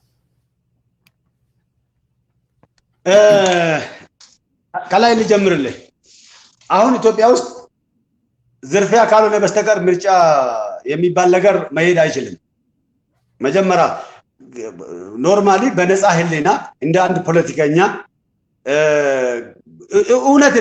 እውነትን ተቀብሎ እንደሚያዩ ሰው ማየት ከፈለክ ኢትዮጵያ ውስጥ አሁን ባለው ሁኔታ ምርጫ ሊካሄድ አይችልም ቲፒኤልኤፍ ትግራይ ላይ ምርጫ አካሂዷል አዎ ምርጫ ተካሂዷል አንዳንድ ጊዜ እኮ ህጋዊ የሆነ ዝርፊያ አለ ለምሳሌ ብልጽግና ሰራዊቱን አስቀምጦ ምርኩዙ የነበረው ምርጫ ቦርድ አስቀምጦ ስልጣንና ሀብቱን ብቻ ተጠቅሞ ወደ ምርጫ ቢገባ በዜሮ እንደሚወጣ ሰላሌ ላይ አርሲ ላይ ሐረር ላይ ባሌ ላይ አሳይተናል ወደሚቀጥለው ወደ ጅማ እንዳንሄድ ነው ጅማ የተከለከለው ስለዚህ ከምርጫ ላይ ስትነሳ መጀመሪያ እኛም ኢህአዴግ ሰራዊቱን አውጥቶ ምርጫ ቦርድ ነፃ አድርጎ ወደ ምርጫ ከገባ ኮሮጆ ተጠቅልሎ ለኛ ስለሚጣል እነሱ ይሄን ስለሚያውቁ ነው እነ ጁዋር ታስሮ እኛ ውድድር ብንገባ ማንንም ውድድር ውስጥ ቢገባ ይሄን እኮ ኖርማሊ አሁን አንዳንድ የኢትዮጵያን ፖለቲካ ዝም ብሎ ሜዳ ላይ የሚያነሱ ሰዎች ቁጭ ብሎ ቢያዩት 97 ምርጫ እኮ ነው 97 ምርጫ ላይ ነው ኢህአዴግ በኢትዮጵያ ህዝብ እንደማይመረጥ ያረጋገጥ ነው ሩቅ አይደለም ከአዲስ አበባ 44 ኪሎ ሜትር ላይ ቢሾፍቱ ከተማ ውስጥ እጅና እግር የሌለውን እጩ አቅርበን ነው የኢህአዴግን ዶክተር በዜሮ ያባረር ነው እዚህ አዲስ አበባ ስር ስለዚህ አንዳንድ ጊዜ ከስተታቸው ከሰበሰቡት ከስብስባቸው የተነሳ ራሳቸው በህዝብ ዘንድ ተቀባይነት የላቸው ምናልባት እነሱ ጋር የተሻለ ሰው ሊኖር ይችላል የተሻለ ፖሊሲ ሊኖር ይችላል ይሄን ሁሉ በግምት ውስጥ አስገብተን ይሄኛውን ዙር በውድድር ሳይሆን በመግባባት እናድርግ ያላቸው ነው ስለዚህ ምርጫ አይኖርም ወይ እነሱ በጠመንጃቸው ይዘርፋሉ ወይ እኛ ደግሞ ባለን ፖዚሽን እንዘርፋለን ስለዚህ በሁለቱም መንገድ ከሄደ ኢትዮጵያ ውስጥ አሁን የሚያስፈልገው ተግባብተን ምንድነው የሚሻለው ብለን ቁጭ ብለን መነጋገር ነው የሚያዋጣው ይሄኛውን እዚህ ጋር እንተውልህ ሁለተኛ ከኦሮሞ ጋር በተደጋጋሚ የሚነሳው አንዳንድ ነገሮች አሉ የኦሮሞ ህዝብ በመብቱ ላይ ከማንም ጋር አይደራደርም እንደማይደራደር አሳይተዋል መብቱንም አስከብሯል መብቱን የቀሙትን ኃይሎች ነጥቋቸው ንሳ ገብተናል ካንተ ጋር ላሉ ሰዎች ልጆችን ላሉ ሰዎች ሰጥተዋል። ሰፍሮ የሰጣቸውን ነገሮች ምንም ነገር ይታጠቁ ይቀበላቸዋል። ስለዚህ በኦሮሞ መብት ላይ ከዚህ በኋላ እኔም ሆንኩ ኦፊኮም ሆነ ኦነግ ብልጽግና ማንም ሊደራደር አይችልም። ይሄ መቼ ነው ያለቀ? 2010 ላይ ነው ያለቀ የተጠናቀቀ። ሁለተኛው የኦሮሞ ህዝብ ትግል ዓላማ ግልጽ ተደርጎ ተቀምጠዋል። ታገልነው፣ አሸነፍን፣ ኑ በጋራ አገር እንገንባ ብለን ሰጠናቸው። ይሄንን ያንተን እኩልነት ያንተን መብት አልቀበልም የሚል አካል ካለ የኦህዴዱ ምክትል ሊቀመንበር ኢብራሂም መልካ ከሰጠው ውሳኔ ውጪ ሌላ ማንም አካል መስጠት አይችልም። የኦሮሞን መብት ያከበረ ከኦሮሞ ጋር ይኖራል። የኦሮሞን ህዝብ መብት አላከብርም ካለ የራሱን መንገድ መፈለግ ይችላል። ስለዚህ በኦሮሞ መብት ላይ የኦሮሞ ዓላማ ተቀምጧል። አሁን ቀጣዩ ስራችን ምንድነው? የጋራ የሆነ ኦሮሞን የሚመስል ስርዓት፣ የኦሮሞን ባህልና ታሪክን፣ የኦሮሞን አስተዳደር የሚመስል ስርዓት በክልሉ እንዲመሰረትለት ይፈልጋል። ኦሮሞ አግላይነትን ሳይሆን እችላለሁ፣ ቃሌን እጠብቃለሁ የሚለውን አካል የሚያሳትፍ አሳታፊ የሆነ ሁሉም በጋራ የሚስማሙበትን ስርዓት መፍጠር ነው እንጂ ኦሮሞ ከኢትዮጵያ የት ነው የሚሄደው? ኦሮሞ የትም አይሄድም። ከኦሮሞ ጋር መኖር አልፈልግም፣ የኦሮሞን መብት አላከብርም፣ የራሴን ድርሻ እንጂ ከራሴ ድርሻ በላይ መኖር እፈልጋለሁ፣ ኦሮሞን አጠፋለሁ የሚለው ከዚህ በኋላ የሚሄድ አይመስለኝም። ኦሮሞ የትም አይሄድም። ባለበት ቦታ ግን ባለበት ስርዓት ግን እሱን የሚመስል ስርዓት እንዲመሰረት ይሰራል። ሌላው የፊንፊኔና የኦሮሚያ ጉዳይ አንዳንድ ጊዜ ያለቀ ነገር ሁሉም ዝም ብሎ ወደ አንዳንዶቹ እኮ ፖለቲከኛ የሆኑ ይወጡና በፖለቲካ ህዝብ ማሳመን ሲያቅታቸው ሌላ ቁስል የሚመስል ጠባሳ መነካካት ይፈልጋሉ። ኦሮሚያ በፊንፊኔ በየትኛውም አቅጣጫ ቢሆን ኦሮሚያ ውስጥ ናት። ፊንፊኔ ያለ ኦሮሚያ በማህበራዊ ህይወት እንኳን ያለ ኦሮሚያ የትም መሄድ አትችልም። ፊንፊኔ አይደለም አምቦ ላይ ጉራጌ አለ፣ ትግሬ አለ፣ አማራ አለ። የትኛውም የኦሮሚያ ክልል ማንኛውም ኢትዮጵያዊ መኖር ይችላል። ፊንፊኔን ወደ ጎን ሳይሆን ወደ ላይ ያሳደግናት ለሁላችንም የምትሆን እኛ ብቻ አይደለም አፍሪካም የሚኮኑባትን አገር አድርገን በጋራ መገንባቱ ላይ እንስማማለን። በትንሹም በትልቁም የኦሮሞን መብት ለመሸራረፍ ከኦሮሞ ላይ በኦሮሞ ላይ ጥላቻን ለመንዛት በየጊዜው የሚዘጋጁ አጀንዳዎች ግን እንትን የላቸውም። ነግሬሃለሁ ቅድም ኦሮሞ መብቱን አስከብሯል። መብትህን እቀማለሁ ካለ ላይ ቀምቶ ልጆችንን ካንተ ጋር እንቀጥላለን ትላንት አጥተናል ላሉ ሰዎች አስረክበዋል። አልፈልግም ካሉ ይቀበላቸዋል። መብቱ ላይ ከማንም ጋር አይደራደርም። ሁለተኛው የትግል ዓላማውን አሳይተዋል። ማንንም ከዚህ ሀገር ባለቤትነት ለማግለል አይደለም። እነሱ ምኑት ባለተራነትን አይመለከተውም። ኦሮሞን ለራሱ አይደለም ስልጣን የያዘው እስከዛሬ ድረስ የኢትዮጵያን ፖለቲካ ካየኸው ቀድሞ ቤተመንግስት የገባ ነው የኔ ነው ብሎ ቡጥኝ የሚለው። እኛም ቤተመንግስት መግባት እየቻል ምን አላቸው? በቃ እናንተው እዛ ቀጥሉ፣ ሁላችንም አሳትፉ አላቸው። እኛ በቤት ውስጥ እንዲቀሩ የፈቀድንላቸው ሰዎች እኛን ወደ ማግለል መጡ። ስለዚህ የኦሮሞ ዓላማ መብቱንና ጥቅሙን ማስከበር እንጂ የማንንም መብት ለመግፋት አይደለም፣ ለመጣል አይደለም። ስለዚህ ፊንፊኔ ምርጫ እነዚህ ጥቃቅን ነገሮች ናቸው፣ ወደ ቦታ የሚገቡ አይደለም። አሁን ቀጣይ ስርዓት ለመመስረት ምንድነው ማድረግ ያለብን? ቁጭ ብለን መነጋገሩ ነው አሁን ያለው ኢሹ ቀጣይ ስርዓት ለመመስረት መነጋገር ነው ወይስ እንደከዚህ በፊቱ መቧደን ነው ያለው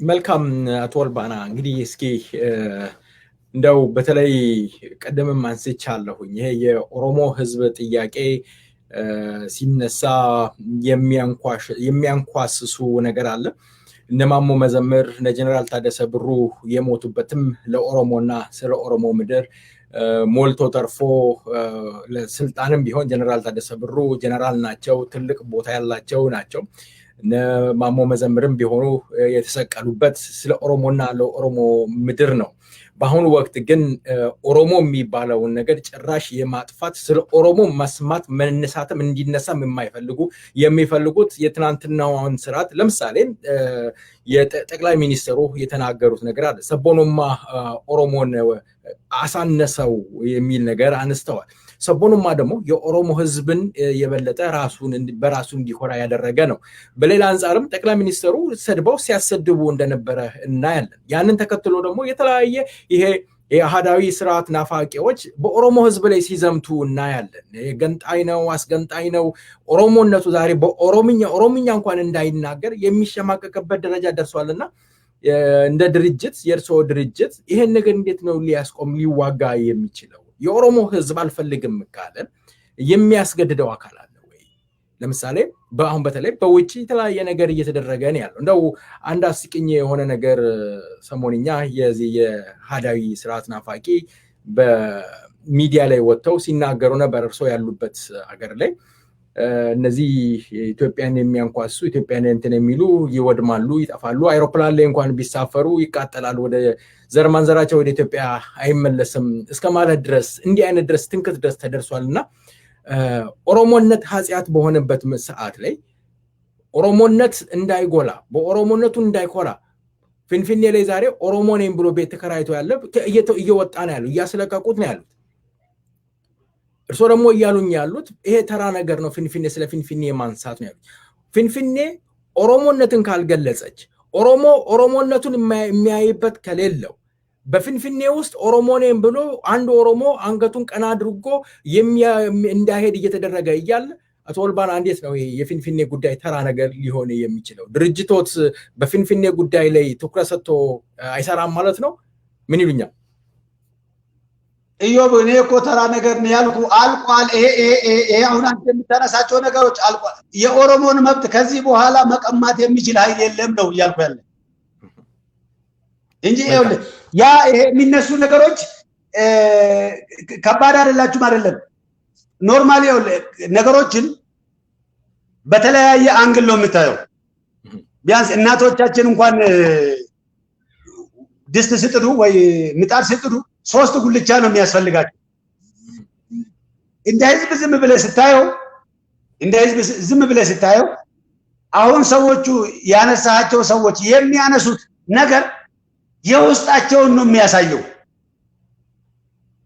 ጎረቤቴ ነው አብሬ እኖራለሁ እቀጥላለሁ የምትለው ሰው ምን እንደሚመስል የውስጡን ጥላሸት ነው የሚያሳየው እኛ ደግሞ የነሱን ውስጥ አይደለም የነሱን ጥላሸት አይደለም መናገር ያለብን የኛ ነው መናገር ያለብን የኦሮሞን መብት እነጥቃለሁ እቀንሳለሁ የሚል ሰው ዝም ብሎ ጩኸት ነው የሚጮኸው እንጂ ኦሬዲ ይሄኛው አልፈንበታል ከዚህ በኋላ ወደ ኋላ መልሰው ሊነጥቀው የሚችል የለም ቀይ ባህርን የተሻገረ እስራኤልን ወደ ግብጽ መመለስ አይቻልም የኦሮሞን መብት ከዚህ በኋላ እቺን ያህል በማንካ ውሰድ ይሄን ያህል ተው ብሎ የሚከለክል ኃይል የለም ይሄን የሚያወሩ ሰዎች ሁለት ነገር ነው አንደኛው የውስጥ ጥላቻውን ነው የሚያሳየው ሁለተኛ ደግሞ አላዋቂነቱን ነው የሚያሳየው የጫወታውን ደረጃ አለማወቁ የጫወታውን ህግ አለማወቁ ነው የሚያሳየው እንጂ የሚሆን አይደለም የተሻለ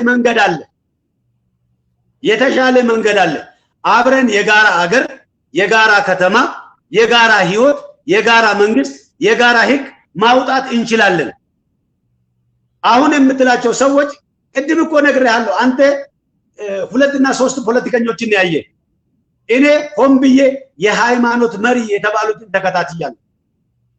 ኦሮሞዎች ያልፈጸሙ ለፖለቲካ ትርፍ ተብሎ በኦሮሞ ስም ኦሮሚያ ውስጥ የተፈጸሙ ወንጀሎችን እንዴት ጣራ እያስነኩ ሲያስጮሁ ንጹህ የኦሮሞ ልጆች ምንም ምድረ በዳ ላይ ያለ ምንም ምክንያት ህይወታቸው ሲቀጠም አንድ ቃል ትንሽ አይሉ። አንድ ቃል ሰው በስታዲየም በትምህርት ቤት በአዳራሽ ተሰብስበው እንደ ከብት ሲታቆር ምንም ያልተናገሩ ሰዎች ለራሳቸው ለምን ይሄን ትላላንተ? ጁዋር እኮ ፍርድ ቤት ቆሞ እኔም እነሱ ቤታሰር ነው ምርጫን እንዳናሸንፍ ነው ብሎ ሲከራከር እነሱ እኮ የኛ ሰው ይፈታ ጁዋር ይገደል ተብሎ መፈክር የሚያሰሙ ሰዎች ናቸው። እኛ ንጹሃኖች ነን እነሱ ወንጀለኞች ናቸው የሚሉ ሰው ከዚህኛው ጋር እዛ ውስጥ አትገባም። አንተ ጨዋታውን ከጨረስ እዛ ውስጥ አትሄድም። እኛ እኮ የራሳችን ድርሻ ጨርሰናል። ይኸውልህ አሁን ወደዚህኛው ከመጣ ቅድም አንስቼልሃለሁ። የፊንፊኔ ጉዳይ ይሁን የኦሮሚያና የኢትዮጵያ ጉዳይ ኦፊኮና ኦነግ አይደለም የጨረሰው። ምርኮኛ ኦፒዲዮ ጨርሶት ሄደው ኢብራሂም መልካ እስከዛሬ ድረስ እየተንከራተተ ያለው ሐሰን አሊ እስከዛሬ ድረስ ስደተኛ ሆኖ ያለው አንዳንድ ጊዜ እኮ ባለበት ቦታ ለኦሮሞ የሰራው መጠኑን ነግሯቸው ፊንፊኔን ማሳደግ ከፈለጉ ወደ ላይ እንጂ ኦሮሞን አትገፉበት ማለት ጊዜውን ጠብቆ ታከለ ይሄን አልቀበልም ብሎ እነሱን እስከ መገልበጥ ደረሰ። ኢብራሂም መልካ እኔን ኦሮሞነቴን የማትቀበለውን አገር አልቀበልም ብሎ ነው የወጣ። ከዛ እኛ ይሄንን ሽረን ወደ ኋላ አርገን የምንደራደርበት ሞራል የለንም፣ ብቃት የለንም። ትውልዱ እኛን ይሄንን አይቀበልም። ስለዚህ ስለ ፊንፊኔ ጉዳይ አይደለም፣ ስለ ማንኛውም የኦሮሞ መብት አከባበሩ ላይ ነው እንጂ አሁን መነጋገር ያለብን ይሄ መብት ይከበርልን የሚለውን ነገር አልፈንበታል። መልካም አልፈንበታል። መልካም እንግዲህ በቀደምም ስለ ጀዋር መሐመድ ሲያነሱ ሰምቼ ወይ ልጨርስልህ። እሺ ቀጥሉ። ኦሮሞን ማጥፋት የሚባለውን ነገር በተመሳሳይ ሁኔታ ነው። ይኸውልህ አንዳንድ ጊዜ ባላጋ ስላንተ ሲናገር የሱን ማንነት የምትረዳበት እድሎች አሉ። ሳያውቁ በችግር በሌላ ምክንያት ተታለው የሚናገሩ አካላቶች አሉ። ግን አምኖበት አውቆ የሚናገሩ ደግሞ አሉ። ከድርጊት ይልቅ የውስጥ ሞቲቬሽን ትልቅ ቦታ አለው። ስለዚህ ይሄ ኦሮሞን ማጥፋት የተባለውን ደግሞ እግዚአብሔር ይባርከውና ኬክያ በዳዳ ሰሞኑን መልስ ሰጥተዋል። ጥፋ ቢባልም አይጠፋም። ይሄ 150 ዓመት ተጨፍጭፎ ያልጠፋ ህዝብ አብዛኛው ትውልድ የራሱን መብትና ጥቅም ባወቀበት ሰዓት ዓላማውን በግልጽ በለየበት ሰዓት ይጠፋል ተብሎ አይታሰብም። ከዛ ይልቅ እኔ እያየሁት ያለው ድሮ ልጆችኛ አንዳንድ ጊዜ እናቶቻችን ስራ ሲሰሩ እናያለን። ወደ መጨረሻ ላይ ማንኛውም ስራ የሚሰራ ወደ መጨረሻ ላይ ኃይል ይበዛበታል፣ እሳት ይበዛበታል፣ ሙቀቱ ይበዛል። ምን ይላል? የበለጠ ሊያበስልህ እንጂ ሊያጠፋህ አይደለም። አሁን እየተደረገ ያለው ኦሮሞን የበለጠ ሊያበስለው አንድ ላይ ሊያጣብቀው እንጂ ሊለያየው አይደለም። ሊያጠፋው የሚችል ኃይል ከዚህ በኋላ አይፈጠርም።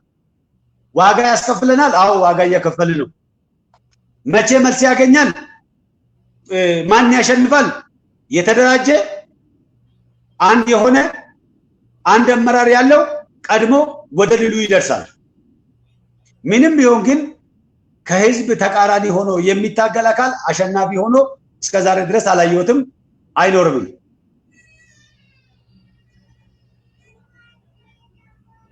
መልካም አቶ ኦልባና፣ መቼም አንዳንድ ጊዜ ስንመለከት ቅድምም ሲያነሱት የነበረው በተለይ በውጪ ስለ ኦሮሞ ህዝብ ያለው ይሄ በተለይ የአንድነት ኃይል ነኝ የሚለው በአማራ ስም የሚንቀሳቀሱት አክቲቪስቶችም ይሁኑ ሚዲያዎች በኦሮሞ ዘመቻ በኦሮሞ ህዝብ ላይ ዘመቻ ሲያደርጉ አንዳንድ ግራ ይገባል።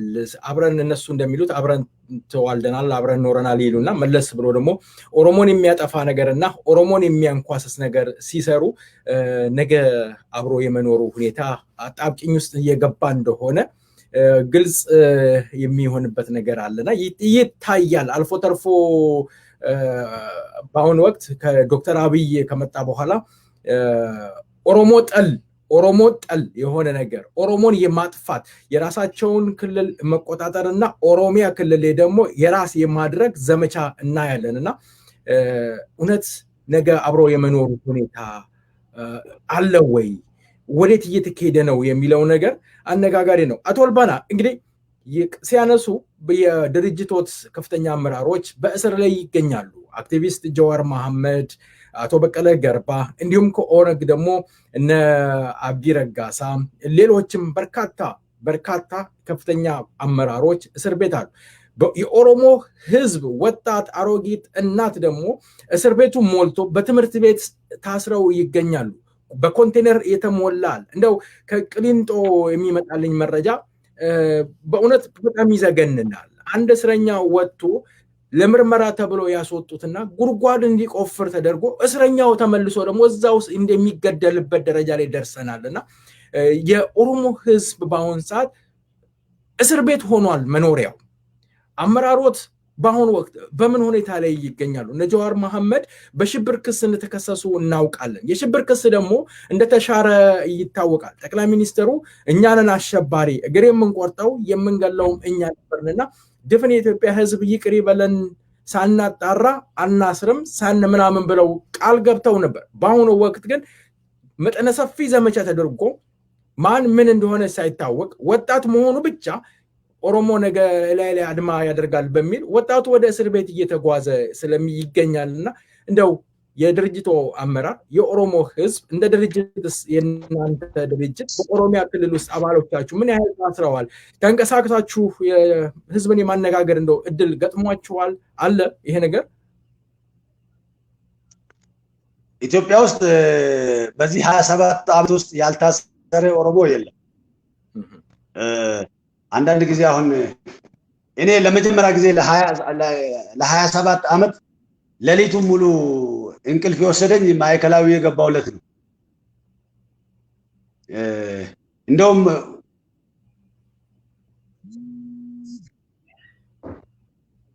እንደውም ወደ እስር ቤት ስትገባ የበለጠ አንተ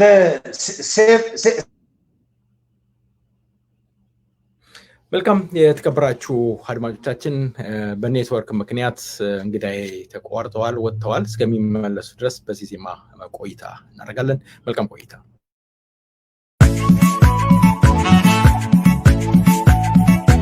አቦቴ ደገም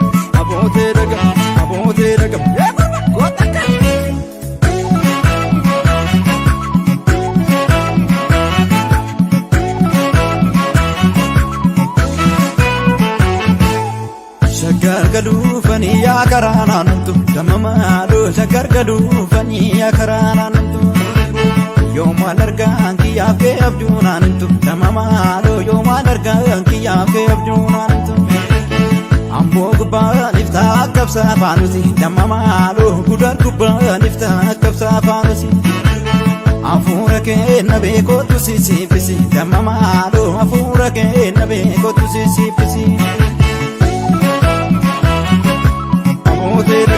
Abote dagam jarrofuma wallab abote dagam jarrofuma wallab salale bahu male barana salale bahu male yawana najesi bakuma gara ko male salale tigalani shukuti male malidani gade wano fitu gobani kai tabukisani salale bahu male barana salale bahu male yawana najesi bakuma gara ko bahu male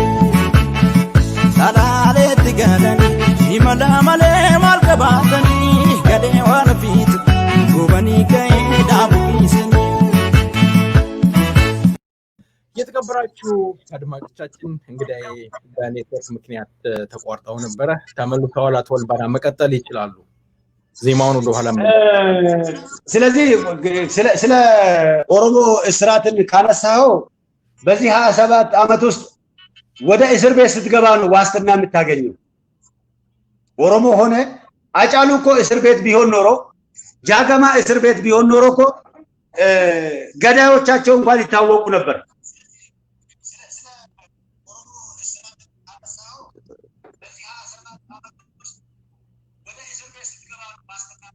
ከኋላ ያለው ስለዚህ ተካክሉልኝ የታሰሩ ሰዎችን በቁጥር መወሰን ተገቢ አይደለም የኦፒዲዮ ባለስልጣናቶች እኮ ነፃ ሆኖ እኛን ማነጋገር አይችሉም ስለዚህ የኦሮሞ እስረኞች ቁጥር ከመጠየቅ ያልታሰረ ሰው መጠየቁ ነው የሚመረጠው ስለዚህ ይሄኛውን በዚህኛው እንተው የኦሮሞ እስረኞችን ስለ አመራሮች ከጠየቀኝ ሌላው በአመራር ደረጃ ከጠየቀኝ ብዙ ጊዜ በኢትዮጵያ ፖለቲካ ውስጥ ሁለት ሰዎች ናቸው በኦሮሞ ስም እውነተኛ እስር የሚታሰሩ አንደኛ ስራቸውን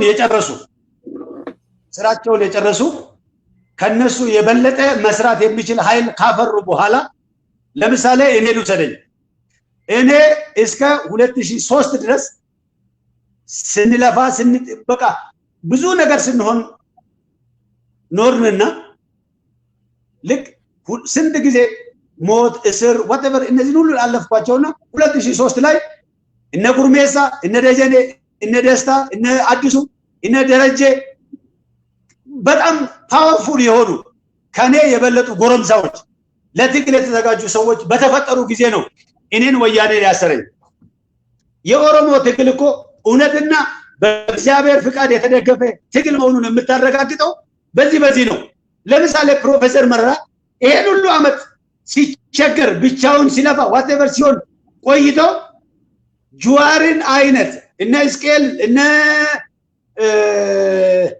በቃ ብዙ እነዚህ ሁሉ ሰዎች ፊት ለፊት ወጥቶ መጋፈጥ በቻሉ ኦፒዲኦ ውስጥ እንኳን ሰው በተፈጠረ ሰዓት ነው ፕሮፌሰር መረራ የታሰረ ስለዚህ አሳሪዎቹ ከሰሩ እንጂ ኦሮሞ አይከስርም የኦሮሞ እናት በድባብ ትሄድ የተሻለ ታጋይ ነው የምትፈጥረው ስለዚህ አመራሮቻችን አዎ መከራ ይደርስባቸዋል ከእስር የበለጠ ክፉ ነገር የለም ከእስር የበለጠ ያውም ደግሞ በሚጠላ ሰው ያንተን ሞት ፈልጎ ሞት ሳይሆንለት ሲቀር ባሰረ ሰው እጅ ከመታሰር የከፋ ነገር የለም ግን እነዚህ ሰዎች የወጡት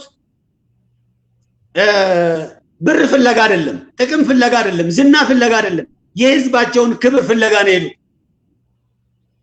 ጁዋንን ወሰደው ተውጂዋር እዛው ሻልሃል ውጪ ሆነ ትግል ምራስ ይባል አይደለም እናንተ ቀመሳችሁትን እቀምሳለሁ ከናንተ ጋር እናንተ ከፈላችሁትን ዋጋ ከፍዬ የህዝብን ትግል በሪሞት ሳይሆን በአካል ቀርቤ ልስራ ብሎ ነው በቀለ ሰው ብቻ ሳይሆን ነቢያቶች እንኳን ነግረዋል በተደጋጋሚ እነሱ አንድ ቤት ነው ለ2 አመት ነው ለ3 አመት የታሰረ ነው እያወቀ ነው ደግሞ የቀጠለበት ከዛ ምን አይነት መከራ ውስጥ እንደነበር ከዛ እንደወጣ ደጀኔ ሁሉም አውቆ ስለገቡበት እስሩን እንደ እስር አይደለም ወደ ፖለቲካ እይታ ከመጣ አሁን እነ ጁዋር በጸረ ሽብር ግን የተከሰሱት አይደለም የሚባለው ምንም ወንጀል ስላልሰሩ አይከሰሱም እነሱ አልተከሰሱም እነሱ የሄዱት በከሳሾች ላይ ምስክር ሊሆኑ ነው የሄዱት በከሳሾች ላይ ምስክር ሊያረጉ ጸረ ሽብር ህጉ አሸባሪው እኛንን ያሉ ሰዎች ለፍርድ አልቀረቡ አንዳንድ ጊዜ የህግና የእውነት አጣሪ እግዚአብሔር እውነትን ሲያጣራ ሌላውን ነው ወደዚህ የሚወስደው አሁንም ይሄኛውን ድንካልክልኝ ወደ አስቴር መጽሐፍ ቅዱስ ውስጥ ነው የሚወስደው ሃማ የተባለ ክፉ ሰው መርዶካይን ለመስቀል በተዘጋጀበት ሰዓት ወደ ቤት ገብቶ ለመርዶካይ የሚገባውን ክብር በአንደበቱ የተናገረው። ስለዚህ እነዚህ ሰዎች ለምስክርነት ነው የሄዱት እንጂ እንደኔ አይደለም። ሁለተኛ እነዚህ ሰዎች የሄዱት የተበታተነውን የኦሮሞ ህዝብ ትግል ወደ አንድ ለማሰባሰብ ነው። እነዚህ ሰዎች እኮ ጸረ አሸባሪ መሆን አይደለም። ጁዋርና በቀለ እኮ ከኛ ተለይተው እኔ ለዚህ ስርዓት ጠመንጃ አይደለም ቀበቶዬን ይፈታሉ ብሎ ይሄን ስርዓት በእነሱ ስር ወንበር እንይዛል ወንበራቸውን እናጸናላቸዋለን ብሎ ስለነሱ ከኛ የበለጠ ሲሟገቱ የነበሩ ሰዎች ናቸው። እኛ ምን ከሰስ ይሁንሽ ስለተከሰሱ ስለዚህ እንትኑ ያሉበት ነገር አስቸጋሪ ነው። አዎ አስቸጋሪ ነው። የሚያመጡት ውጤት ግን ቆም ብሎ ላስተዋለ ሰው የትም ቦታ ይሁን የትም የኦሮሞ ልጅ እዚህ ላይ በደንብ ማሰብ አለበት። ምንድነው በእነሱ ላይ የተደረገው? በእነሱ ላይ የተደረገው ኪደት በእኔ ላይ ላለመደረጉ ምን ዋስትና አለኝ? እኔ በጣም ያሳቀኝና የገረመኝ ነገር ምን እንደሆነ ታውቃለህ? በቀለ ገርባ ተከሰሰበታሉ። ነፍጠኛ አይገዛንም ብለህ ተናግረሃል ብለው በቀለን ከሰሱት። ይሄ እኮ በበቀለ ደረጃ የሚነሳ ጥያቄ አይደለም። የትኛውም ኦሮሚያ ክልል ሄደ ሰውን አይደለም ሳሩን ኢትዮጵያ በሙሉ ብትሄድ ነፍጠኛ የሚባል ስርዓት ተመልሶ በሱ ላይ እንዲተከል የሚፈልግ የለም። የወላይታ ልጆች እኮ የሞቱት በእንደዚህ ስርዓት ደግሞ ላለመገዛት ነው። ሲዳማ፣ ሶማሌ፣ አፋር፣ ቤኒሻንጉል፣ ቅማንት፣ አጋው እነዚህ ሁሉ እየታገሉ ያሉት ይሄ ስርዓት አይገዛንም። ይሄ ስርዓት እንደማይገዛን ያረጋገጥነው ዛሬ ሳይሆን 84 በሁሉ አቅጣጫ የዓለም ህዝብ እንኳን አስተባብሮ መለስ በዘመተብን ሰዓት ትጥቃችን ፈተን ካምፕ በገባንበት ሰዓት ኦቦ ገላሳ ነው መቼም ቢሆን ለዚህ ስርዓት መብቱን አሳልፎ የሚሰጥ ትውልድ ማምራት አልፈልግም ብሎ ሰብሮ ይወጣ። የነሱን አጥር ሰብሮ ይወጣ እኮ በቀለና ጁዋር አይደለም ገላሳና ዳውድ ናቸው። እኛ ዛሬ ነገ አብረን የምንኖርበትን ስርዓት ነው የምርጫን ስርዓት ነው ያመጣለት። የስምምነትን አብሮ የመኖር ስርዓትን የፈጠርንላቸው።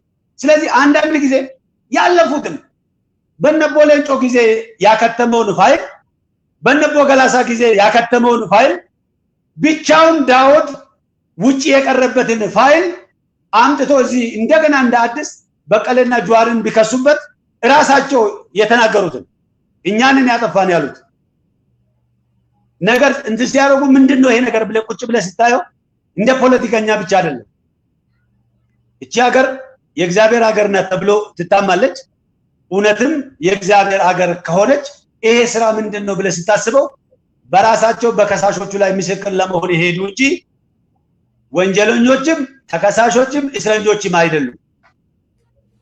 ከእስረኝነት ይልቅ እነሱን እስር ቤት አስገብቶ ወደ ቤት የሚገባ ትውልድ እንደማይኖር የማረጋገጫ ዘዴ ነው እግዚአብሔር የፈጠረልን። እነሱ እኛን መጥላት እንጂ የኛን ጥፋት እንጂ ስለማያስቡ ነው እንደዚህ አይነት ስህተት የሚሳሳቱት እንጂ መቼም ቢሆን ይሄ እነሱንም አይጠቅማቸውም። እንደው ሲያነሱ አቶ አልባና አቶ በቀለ የተከሰሱት ነፍጠኛ አይገዛንም ብለሃል። ይሄ ነው የሽብር ህጉ ማለት ነው? ይሄ ነው ሽብር ህግ ማለት? አንዱ የተቀመጠው እንደዛ ነው። እንደዚህ ሲነግሩኝ እኔ ማመን አልቻልኩም። ታውቃለህ? መልካም በጣም አስቂኝ ነው። ምክንያቱም ይሄ እንግዲህ ስርዓቱ ምን ያህል ዝቅጠት ውስጥ እንደገባ የሚያመለክት ነው። እንደው አቶ ደጀኔ ጣፋም በዚህ በቫይረሱ እንደተጠቁ ሰምተናል፣ ታመው እንደነበረ። አቶ ጀዋር መሐመድም ጤንነታቸው በጣም አስጊ ላይ ደረጃ እንደደረሰ ሲገለጽ ነበረ እና ጤናቸው ሁለቱም እርሶ አውቃለሁኝ በድሮም እስር ቤት እየሄዱ ሲጠይቁ እስረኛ ስለነበረ ምናልባት እድል ገጥሞት አሁን የኦሮሞ ነጻነት ግንባር ታሳ አመራሮችንም ሄደው ጎብኝተው ከሆነ የነ ጀዋርንም አቶ በቀለንም ደጀኔ ጣፋንም ካዩ በጤንነታቸው በምን ሁኔታ ላይ ይገኛል? በሌላው አንፃር እንደው ከዚህ ጋር ላያይዝ የልደቱን ጉዳይ በተደጋጋሚ ባገኘሁት መድረክ በምሰራው ፕሮግራም ላይ አነሳለሁ። ምክንያቱም አቶ ልደቱ አዳማ ላይ ሲታሰሩ ምንድነው ለደህንነት ያሰጋሃልና ተብለው እንዲሁ ሌላ ሆቴል ሄደው እንዲያርፍ ከተደረጉ በኋላ ተይዘው እንደታሰሩ እናውቃለን። አሁን ደግሞ በመቶ ሺህ ብር ዋስ እንዲለቀቁ ከተደረገ በኋላ መልሶ የኦሮሚያ ፖሊስ ክልል መንግስት ወይም ፖሊስ ሌላ ክስ እየመሰረተባቸው ያለውና በሌላ አንፃር ምርጫ እናካሂዳለን። እንደዚህ አይነት ድራማዎች መቼ ነው የሚያበቃው? ጤንነታቸውስ በምን ሁኔታ ላይ ይሆን? እስኪ ስለዚህ ይንገሩ። የጤንነታቸው ጉዳይ እኔ ያንን ብዬ ነበር። ደጀኔ በኮሮና አልተያዘም። ምን ድራማ ለመስራት እንደተፈለገ አልታወቀም። በኮሮና ተይዟል ብሎ ወሰዱና ጫጫታ ሲበዛባቸው መሰለኝ መልሰው ነፃ ነው ብሎ መለሱት ያኔ። ከዛ ወዲህ እንኳን እኔ ጠበቃውን በተደጋጋሚ ሄዶ ቃልቲ እንዳለ መረጃ ደርሶናል። ግን በተደጋጋሚ ሄዶ ሰበብ እየፈጠሩ ለጠበቃውም አላሳዩትም፣ ፍርድ ቤትም አላቀረቡትም። ሁላችንም ደጀኔ አሁን ምን ላይ እንዳለ አናውቅም። ክሱ ግን ሌላ ቦታ ተከሶ ነበር። ክስ ተመስርቶበት ነው ቃልቲ የወረደው። አሁን ደግሞ ያ የተመሰረተበት ክስ ተነስቶ በምን እንደተሻለ አናውቅም። እሱ ደግሞ ተሽሮ እንደገና ከነ ጁዋር ጋር በአባርነት ተከሰሰ። ስለዚህ አሁን ደጀኔ ጤንነቱም በህይወትም ምን ላይ እንዳለን እንኳን እኔ ከትላንት ወዲያ ጠበቃው እዚህኛ ጋር ስለነበረ ጠበቃውን ማግኘት አልቻለም። ምናልባት በ21 የሚሉትን ነገር እናያለን። እስከዛ ድረስ አሁን በኮሮና ምክንያት ከተወሰኑ ሰው በስተቀር ወደዛ አይወስዱትም። እዚህ እነ ጁዋር እኛ ጎረቤት ነበሩ፣ ግን አልጠየቅናቸውም። በቤተሰብ እንጠይቃቸዋለን፣ ምንም አይሉም ነው የሚሉን። ሌላው የኢትዮጵያ ፖለቲካ የሚድነው ከዚህ ከራስን ከማታለል የሚወጣው አሁን ልደቱን በለው እስክንድርን በለው ጁዋርን በለው ነገሩ ከምርጫ ጋር ከስልጣን ጋር የተያያዘ ነው። ከስልጣን ጋር የተያያዘ ነው ነገሩ። እንዲሁ ጠቅለል አድርገህ ስታየው ችግሩ ከስልጣን ጋር የተያያዘ ነው። ግን ደግሞ የተሻለ ስልጣን የተሻለ ክብር የሚገኘው እነዚህን ሰዎች በማሰር ሳይሆን ከነዚህ ሰዎች ጋር ቁጭ ብሎ በመደራደር ነው የሚገኘው። ሰዎቹም አንዳንድ ጊዜ ምን እንደሚያስታቸው አናውቅም፣ ሚስ ያደርጋሉ። የተሻለውን መንገድ ሚስ ያደርጋሉ። ስለዚህ አሁን እንደዚህ ሆነ እንደዛ ሆነ የፈለከውን አይነት ሪዝም ቢሰጠው ምንም ትርጉም የለውም። ጉዳዩ ከህግ ጋር አይደለም የሚያያዘው። ጉዳዩ ከነሱ ተግባር ጋር አይደለም የሚያያዘው። እኔ ምን ቢሆን እጠቀማለሁ ነው። የተሻለ ጥቅም የምታገኘው ደግሞ ሁሉም ደግሞ የሚያውቀውን ነው የሚሰራው፣ የሚችለውን ያህል ነው የሚሰራው። ስለዚህ እንትኑ በዚህ ነው በዛ ነው የሚል አይደለም። የኢትዮጵያ ፖለቲካ መፍትሄ የሚያገኘው ሁሉም ራሱን አውቆ በአቂሙ መጠን ብቻ በፖለቲካ ውስጥ የራሱን ድርሻ ተሳትፎ ሲያደርግ ነው። ስለተመኘ ትልቅ መሆን ስለፈለግ ትልቅ አትሆንም። አንተ የምትጠላው እንዲጠፋልህ ስለፈለግ አታጠፈው። እኔ ነግሬሃለሁ። እኔ ኦሮሞ ነኝ፣ ክርስቲያን ነኝ፣ ኢትዮጵያዊ ነኝ። አብዛኛውን ነገር ፖለቲከኛ ነኝ። ነገሮችን እንደ ሰው እንደ ኦሮሞነቴ በቅንነት አያለው። እንደ ፖለቲከኛነቴ ደግሞ በልምድና በእውቀት በተገለጠልኝ ነገር አለው። ከዛ አልፎ ሲተርፍ ደግሞ እንደ ክርስትና እንደ እምነት ያለው አንተ ማጥፋት የፈለግከው አካል አይጠፋልህም። ዝም ብለህ ሜዳ ውስጥ ሄደ ሌላ ታጠፋለህ። ፈርዖን እኮ ሙሴን ለማስቀረት ሲባል ሁሉንም የእስራኤል ልጆችን ባህር ከተታቸው። ሙሴ ግን በሱ ቤት እያደገ ነው። አሁን ልደቱን በለው እስክንድርን በለው ጁዋርን በለው ከተባለው ነገር ጋር ግንኙነት የላቸውም። ከተባለው ነገር ጋር ግንኙነት የላቸው። ከጁዋር ጋር ዴይሊ እንነጋገር ነበር እዚህ እየመጣ ዴይሊ። አሁን ሰሞኑን ሚዲያ ላይ የሚራወጠው እኔን በጣም የገረመኝ የኢትዮጵያ ፖለቲካ ዝግጠትን በደንብ የምታውቀው እዚህ ላይ ነው። ሁለት ነገሮችን ልግለጽልህ። በተለይ ስለ ጁዋር ተመላልሶ የሚነሳ ለምሳሌ ባለፈው ጊዜ ስለ ጁዋር ምንድነው የተነሳ? በሚዲያ ላይ 5 ጳጳሳቶችን ሊያስገድል ልጆችን አምጥቶ አሰለጠናቸው ተባለ። ኦኬ እንዳለ ይሄን ነገር ወሰደው። ሁለተኛ ሄድና ጁዋር መሐመድ ማለት ማን ነው ብለየው። ጁዋር መሐመድ ማለት ከእስላም አባቱና ከክርስቲያን እናቱ ያውም ከኦርቶዶክስ እናቱ ተወልዶ የሷን ጡት አጥብቶ ከሷ ጋር አድጎ እስከዛሬ ድረስ የእናቱን ሃይማኖት እናቱን እንኳን ሃይማኖቷን እንድትቀይር ያላደረገ ሰው ነው። አባት እኮ እሷ የነገረችው ነው አባቴ ብሎ የተቀበለው ባህል ስለሆነ ወግ ስለሆነ እውነትም ስለሆነ አባቴ ብሎ ተቀበለና በአባቱ ሃይማኖት ይዞ ወጣ። ያ አይደለም ክርስቲያን የሆነችን ምስት በራሱ ፍላጎት አግብቶ አቅፏት እስከዛሬ ድረስ የልጄ እናት ብሎ አብሮ የሚኖር ሰው በእስላም አክራሪነት ክርስቲያንን በማጥፋት የሚከሰስበት ሀገር ነው።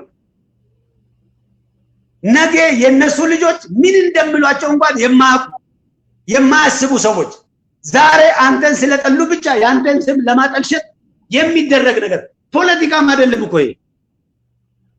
ፖለቲካ በመሰረቱ በአፍሪካ ደረጃ ላይ ተንኮሎ ማኪያቬሊን በሚያነቡ ሰዎች ላይ ተንኮሎ ብልጠት ነው ብለው ያስባሉ። ፖለቲካ ግን እውነት ነው፣ ለህዝብ ወገንተኝነት ነው፣ የበለጠ ለህዝብ አሳቢነት ነው የሚያሳየው። ስለዚህ ለህዝብ የሚያስብ ሰው እድሜ ሙሉን ከክርስቲያን ከኦርቶዶክስ እናት ተወልዶ የሷን ጡት አጥብቶ አንድም ቀን ዛሬ በሱ እጅ በምትደራደርበት ሰዓት ሃይማኖቷን ያላስቀየረ አቂም ኖሮት ትልቅ ተሰሚነት ያለው ክርስቲያን ምስት አግብቶ ከሷ ልጅ ወልዶ ከክርስቲያን ተወልዶ ከክርስቲያን ጋር ኖሮ ክርስቲያን አግብቶ ያለ ሰው ከበቀለ ገርባ ጋር አክራሪ ፕሮቴስታንት ከሆነ ሰው ጋር ከደጀኔ ጣፋ ጋር ዋቄ ፈታ ከሆነ ሰው ጋር ፓርቲ አቋቁሞ የሚንቀሳቀስን ሰው በክርስትና ጠላትነት ከሚከስ ስርዓት ምንድነው የምትጠብቀው? ከሚከስ ምሁር፣ ከሚከስ የህግ ባለሙያ፣ ከሚከስ ፖለቲከኛ ምንድነው የምትጠብቀው? ስለዚህ ይሄ ሁሉ ፖለቲካ ውስጥ ሁለተኛው ወሳኙ ነገር አንተ ለህዝብ ያለ ፍቅር፣ አላማ፣ እውቀት ወሳኝነት አለው። ግን ከዛ ይበልጥ ደግሞ ያንተ ድርጅታዊ መዋቅር፣ ያንተ አደረጃጀት፣ ጉልበት፣ አቅም ወሳኝነት አለው። ስለዚህ እነ ጁዋርን ከእስረኝነት ይልቅ ኦሮሞን ወደ አንድ ለመጥራት አንድ ላይ የተሰበሰቡ ይሄው እዚህ ተከፋፍለን 3 4 5 ተብለን እንጠራለን። እኔ ድሮ ውጪ ሆኜ ተመላልሼ እስረኞችን ስጠይቃቸው ሲሄድ የኛ ልጆች እኔ ያሳደግኳቸው እኔን ለማስመረጥ ሲሉ በኦነግነት ተከሰው የታሰሩ ልጆች የኔ አባሎች ናቸው፣ ግን የሚከሰሱት በኦነግ ነው። እዛ ሲሄዱ አንተ ምንድነው ክስ? ኦነግ። አንተ ምንድነው ክስ? ኦነግ። አንተ ምንድነው ክስ? ኦነግ። እኛ እዚህ 2 እና 3 ፓርቲ የአንዱን ወንበር ላይ እንጣላለን እኛ እዚህ፣ እነሱ ግን በአንድ ስም ነው የሚያውቁ። ስለዚህ የበለጠ ከእስረኝነታቸው ይልቅ የኦሮሞን አንድነት ለማጠናከር የሄዱ ሰዎች፣ ወደ ተራራ የወጡ ሰዎች፣ ወደ ሜዳ እኛን ለመሰብሰብ ወደ አንድ ሜዳ የሄዱ ሰዎች አድርጌ ነው የሚወስዳቸው እንጂ እንትን አይደለም። ይሄ ችግር ደግሞ የሚፈታው ኦሮሞ በአግባቡ ሲደራጅ ነው። በአግባቡ ሲደራጅ ከሆዱ ነፃ የሆነ ከፍርሃት ነፃ እንደሆነ ሁሉ ከሆድም ከግለኝነትም ባይዘወይ ራሱን የማይወድ ሰው ሌላውን አይወድም። ግን አንዳንድ ጊዜ ራስን ስትወድ ደግሞ የተሻለ የማገኘው በየት በኩል ነው? እኔ ቅርታ አድርግልኝና ባለፈው በጣም ነው የተሰማኝ። የዛሬ 2 ዓመት ኦነግ ከውጭ ሲገባ የኦነግን አመራሮች ለመቀበል የከፈልነው ዋጋ አይደለም። ልጆቻችን የከፈሉት ዋጋ አይደለም። በደንብ አውቃለሁ ከሁሉም ቦታ። ምክንያቱም ኦነግን እንደ ድርጅት ብቻ ሳይሆን እንደ ትግላችን አርማ ስለምናየው እነዛ ዋጋ ከፍለን ወደዚህ ያመጣናቸው ሰዎች የኦሮሞ ወጣቶች ከጥንት ጀምሮ አይደለም እነሱን ለማክበር የከፈሉትን ዋጋ ከሚቀመጡት ወንበር አሳነሱት። ለወንበር ተብሎ ይሄው ዛሬ ኦነግ 2 ነው 3 ነው። ወደ ምርጫ ቢገባ ከማን ጋር ነው አሁን የምንደራደረው? ከማን ጋር ነው ወደ ምርጫ የምንገባው? 2 ሆነን ወደን እንዴት አንዱ ሆነን ወደ ምርጫ እንገባለን? የታሰሩት ብቻ አይደለም እኮ ውጪ ያሉት እየተከፈለላቸው ያለውን መስዋዕትነት ከሚቀመጡት ወንበር አሳነሱት። የህዝባቸውን ክብር ከሚቀመጡት ወንበር በታች አደረጉት። ስለዚህ ይሄ ችግር የሚፈታው ኦሮሞ የራሱን ክብር ከሆዱ ሲያሳንስ ነው። የራሱን ክብር ከሆዱ ሲያስበልጥ ነው። አሁን የቸገረን ከክብራቸው ይልቅ ለሆዳቸው ያደሩ ኦሮሞዎች እስካሉ ድረስ ጠላት ሰበብ ፈጥሮ ሊያስረን ይችላል። የፈለገውን ነገር ሊያደርግ ይችላል። እርግጠኛ ሆኜ የሚነግረው ግን የኦሮሞን ህዝብ ትግል፣ የኦሮሞን ህዝብ መብት ከዚህ በኋላ አዲስ የምንፈጥረው የኦሮሞ ህዝብ ትግል አላማ የለም። አንዴ ግልጽ አድርገናል። መብታችንና ክብራችንን ማስጠበቅ። መልካም፣ ይሄን አረጋግጠናል። መልካም አቶ አልባና እንደው የመጨረሻ ጥያቄ ላድርገው። ራሱ እንደው ስላነሱት ነው የማነሳው። በተለይ የኦሮሞ ነጻነት ግንባር ኦነግ ወደ ሀገር ቤት ሲገባ በሚሊዮኖች የሚቆጠር የኦሮሞ ህዝብ ወደ ፊንፊኔ ድረስ በመምጣት የተለያየ አካባቢ አቀባበል ሲያደርግ የተለያየ የኦሮሞ ህዝብ ችግር ደርሶበታል። ወደ ፊንፊኔ አትገባም ተብሏል። ግን የኦሮሞ ነጻነት ግንባር ስንት መከራዎችን አልፎ ከምርጫ ቦርድ በአቶ ዳውድ ኢብሳ የሚመራው ፍቃድ እንዳገኘ እውቅና እንዳገኘ እናውቃለን። ብልጽግና ፓርቲ ደግሞ በአሁኑ ወቅት በተለያየ ነገር እንደው እርሶም ስለነበሩ በዛም ጊዜ በድርጅት ውስጥ ከፍተኛ አመራርም ስለነበሩ ኦብኮ እንዴት እንደተሰበረ ያውቃሉ። በእነ ቶለሳ ተስፋዬ አሁን ባሉት ሰዎች ድርጅቱ ለሁለት እንዲሰነጠቅ ምን አይነት ፕሮፓጋንዳ ሲሰሩ እንደነበረ፣ ምን ያህል ገንዘብ ተመድቦ እንደነበረ የሚያስታውሱት ከሆነ ሰይፈ ነበልባል ጋዜጣ ላይ ከአባዱላ ገመዳ የተጻፈ 300,000 ብር ደብዳቤ አግኝቼ ይዤ ወጥቼ ነበረ። አሁንም ስንመለከት ያለው በኦሮሞ ነጻነት ግንባር አካባቢ 6 ሰዎች ወጥተው ፍቃድ ሳይኖራቸው ምርጫ ቦርድ እውቅና ሳይኖራቸው በተለያየ ስብሰባ ላይ ሲገኙ የኦሮሞ ነጻነት ግንባር ተገኘ በማለት ይሄ በተለይ የአንድነት ኃይሉ ሽፋን እየሰጠ ነው ያለውና የኢትዮጵያ መንግስት ከትናንትና ስተቱ ዛሬም አልተማረም ብለዋልና እንደው ለአመራሩስ ምን የሚያስተላልፉት መልእክት አለ? ኦሮሞ በአሁኑ ወቅት የኦሮሞ ልጅ እየሞተ የኦሮሞ ልጅ እየተሰቃየ መኖር አይደለም የመኖር እንትኑን እስከ ማጣት ድረስ የመኖርና ያለመኖር ሁኔታ ችግር ወድቆ ባለበት ሰዓት ለገንዘብ ተብሎ ወይም ለሌላ ነገር ተብሎ ድርጅትን ሰብሮ ብዙዎች ደም የፈሰሰበትን ትግል ማንቋሰስና ወደ ሌላ መሄድ እስከምን ድረስ ያስኬዳል ይላሉ? በመጨረሻ ሊያስተላልፉ የሚፈልጉት መልእክት ካለ እድሉ ልሶትና እንሰነባበት። የ97 98 የኦብኮ ንጥቂያና የአሁኑ የኦነግ ፓርቲ ንጥቂያ እጅግ የተለያዩ ናቸው። ያኔም ቢሆን ደግሞ ሁለቱንም ወደ አንድ ስታመጣቸው መነሻው ምንጩ አንድ ነው። ለምሳሌ ያኔ ውሰድ ትልቅ መከራ ውስጥ የነበርነው፣ ግን ማንኛውም የኦብኮ ስራ አስፈጻሚ እንደዚህ አይነት ጨዋታ ውስጥ አልገባም። አማራጭ አልነበረው፣ ግን አልገባም። እንደዚህ አይነት በጣም ተስፋ የሚሰጡ ነገሮች ደግሞ ከፊታችን አልነበረም። ግን ተስፋ አይኑር። እኔ እኮ ለኦሮሞ ህዝብ ትግል መሪዎች ኦነግን ለመቀበል የተደረገው የአዲስ አበባ መስዋዕትነት ብቻ ለክብሩ በቂ ነው። በቃ ምንም ነገር አይኑረው። እኔን አዲስ አበባ ውስጥ በኦብኮነት ስታገል 3 ጊዜ ነው ስራ አስፈጻሚ ከስራ ያገደኝ። አንድም ቀን ግን በስህተት 3 ጊዜ አገዱ። ኢህአዴግ በሸረበው አብዛኛዎቹ ድምጽ ሲሰጡ ፕሮፌሰርም ሌሎችም እነ ኮሎኔል አስራትም ወሰን አቃታቸው ምትራላቸውና በድምጽ ተበልጠው አብዛኛዎቹ በድምጽ ተበልጠው ሲቀበሉ 3 ጊዜ ነው ከስራ የታገድኩት። ከስራ ታገድኩ፣ ተገለልኩ፣ ተጎዳው ብዬ ኦሮሞን ከሚጨቁኑ አካላቶች ጋር አላበርኩም። ስለዚህ በአመራር ደረጃ ያሉ ሰዎች የፈለገ ነገር ችግር ቢኖረው እነሱ ላይ ካለው ችግር ይልቅ እነሱን ለማክበር እነሱን ለመቀበል ዋጋ የከፈለው ትውልድ ደምና አጥንት ይከብዳቸው ነበር። በቃ ለአንደኛው ዲክታተር ትተው 1000 ዓመት አይኖርበትም። ዲክታተር ሆነ ከተባለ 1000 ዓመት አይኖርበትም። 2-3 ቦታ ተከፋፍሎ ኦሮሞን ከማሰደብ ይሄ እኔ በግሌ እጅግ ነው የተሰማኝ። ያን ሁሉ ዋጋ ከፍለን ያን በቃ መናገር የማንችለው ነገር ነው የሆነው። አብረን ወጥተን ተጣጥለን የገባንበት ብዙ ነገሮች አሉ።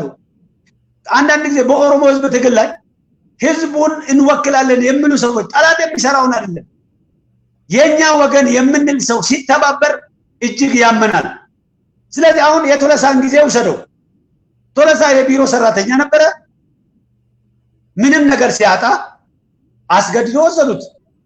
አንድም ስራ አስፈጻሚ ግን አንድም ማዕከላዊ ኮሚቴ ምርጫ ቦርድ ሄዶ ማየት ይቻላል። አንድ የማዕከላዊ ኮሚቴ ብቻ ነው ከቶለሳ ጋር የወጣ። አንድ የማዕከላዊ ኮሚቴ ብቻ፣ ስራ አስፈጻሚ የለም እዛ ውስጥ። ምክንያቱም እነዚህን ያህል ድል አላገኙም። ስለዚህ እዚህ ውስጥ መግባትም የለብንም። ግን እግዚአብሔር ይስጣቸው ለሁሉም። እኛ አንዳንድ ጊዜ እኔ የኦሮሞ ፖለቲካ ለሚመሩ ሰዎች አንድ በግሌ ልመክራቸው የሚፈልገው አንድ ነገር አለ። እኛ ዛሬ ከምናገኘው ከወንበር ክብር ይልቅ ስለኛ መስዋዕት የሆኑ ህፃናቶች፣ እናቶች አሁን በቀደም ለአጫሉ 80 አምቦ ሄድኩ ጊዜ ባለቤቱን፣ እናቱን፣ አባቱን ማየት ነው ያቃተኝ። ለ80 ቀን ያለቅሳሉ። ለ80 ቀን አለን የሚሉትን ተስፋቸውን ነው ያጡት። ግን የኔን ወንበር የኔን ክብር ለመጠበቅ አይደለም፣ የኦሮሞን ክብርና መብት ለማስመለስ ነው። ስለዚህ እኛ ለግል ክብራችን ስንል የኦሮሞን ትግል መከፋፈሉ አይጠቅመንም። እንደዚህ አይነት ውሳኔ ከመወሰናችን በፊትም ሆነ ከወሰን በኋላም አንድ አይደለም 2-3 መላልሰን ማሰቡ መልካም ነው ብዬ ነው መናገር የሚፈልገው። በዚሁ ቢበቃኝ ይሻላል። መልካም። እሺ ይቀጥሉ። ይበቃኛል። ግን የኦሮሞ ልጆች ደግሞ አንድ ነገር ልነግራቸው ፈልጋለሁ። ለምሳሌ አንዳንድ ቀዚህ በተስፋ የሆኑ አንዳንድ ጊዜ ይሄ መጥፎ ቅናትም ቆንጆ አይደለም። እኔ አንድ በግሌ የሚመክራቸው ነገሮች ጁዋር አይደለም ከኦቦ ዳውድ ልነሳ። ኦቦ ዳውድ ቀጥሎ ፕሮፌሰር መረራ፣ ጁዋር፣ እነዚህ ሰዎች በአንድም ቀን ይሁን በአጋጣሚ በሰሩት ነገር በኦሮሞ ህዝብ ውስጥ በኦሮሞ ህዝብ ትግል ውስጥ ማንም ሊደርስ የማይችል በቀላሉ ሊደርስ የማይችል ክብር ቦታ ላይ ደርሷል። እነሱን ከክብራቸው ለማውረድ ከመንጠልጠሉ ትተን እንዴት አድርገን ከነሱ ጋር ተወዳዳሪ መሆን እንችላለን በሚለው ነገር ላይ ቢሰሩ ይሻለናል፣ ብንሰራ ይሻለናል። በቅንነት እነሱ የደረሱበትን ቦታ ላይ መድረስ እንችላለን ብለን ብንሰራ መልካም ነው። ሁሉም የኦሮሞ ፖለቲካ መሪዎች የየራሳቸውን በጎ ነገር ሰርተዋል። ቅድም እንዳልኩ ኢብራሂም መልካ ኦፒኒዮ ነበር። ግን አንድ ማንም ሊጥሰው የማይችል ማንም ታጋይ መጥቶ ከዚህ በኋላ ሊደራደርበት የማይችል ነገር ሰርቶ ነው ሄደ። እኔነቴን የማትቀበለኝን ሀገር አልቀበልም ማለት። ኦቦ ሐሰን ብዙ ነገር ሰጥቷል ብዙ ነገር ተሳስቶ ሊሆን ይችላል ግን ምንድነው ያለ ወደ ጎን ሳይሆን ወደ ላይ ይደጉ አላቸው ሁሉም የእያንዳንዱን መሪዎቻችን እኔ ኦቦ ሌንጮ ተደራድሮ 84 83 ኦነግን ይዞ ወደ ሀገር ውስጥ ባይገባ ኖሮ በኦሮሞነት ከደረሰብኝ ነገር በመነሳት ኦፒዲኦ መሆን ይችላል ኦፒዲኦ ቢሆን ኖሮ ግን ማክሲማም ኢብራሂም መልካኑ መሆን የሚችለው ሚኒማም ደግሞ እንደነ አላማየሁ ነው የሚሆነው ተገሎ ሌላ ቦታ መጣለ ምክንያቱም አንድ ቦታ ላይ ከደረሰ በኋላ በህዝቤ ላይ በሸር የሚሰራውን ነገር መቀበል ስለማልችለው ኦቦ ገላሳን ተመልከት ዙሪያው በወታደር በተከበብንበት ሰዓት እናሸንፋለን ብሎ ወጣ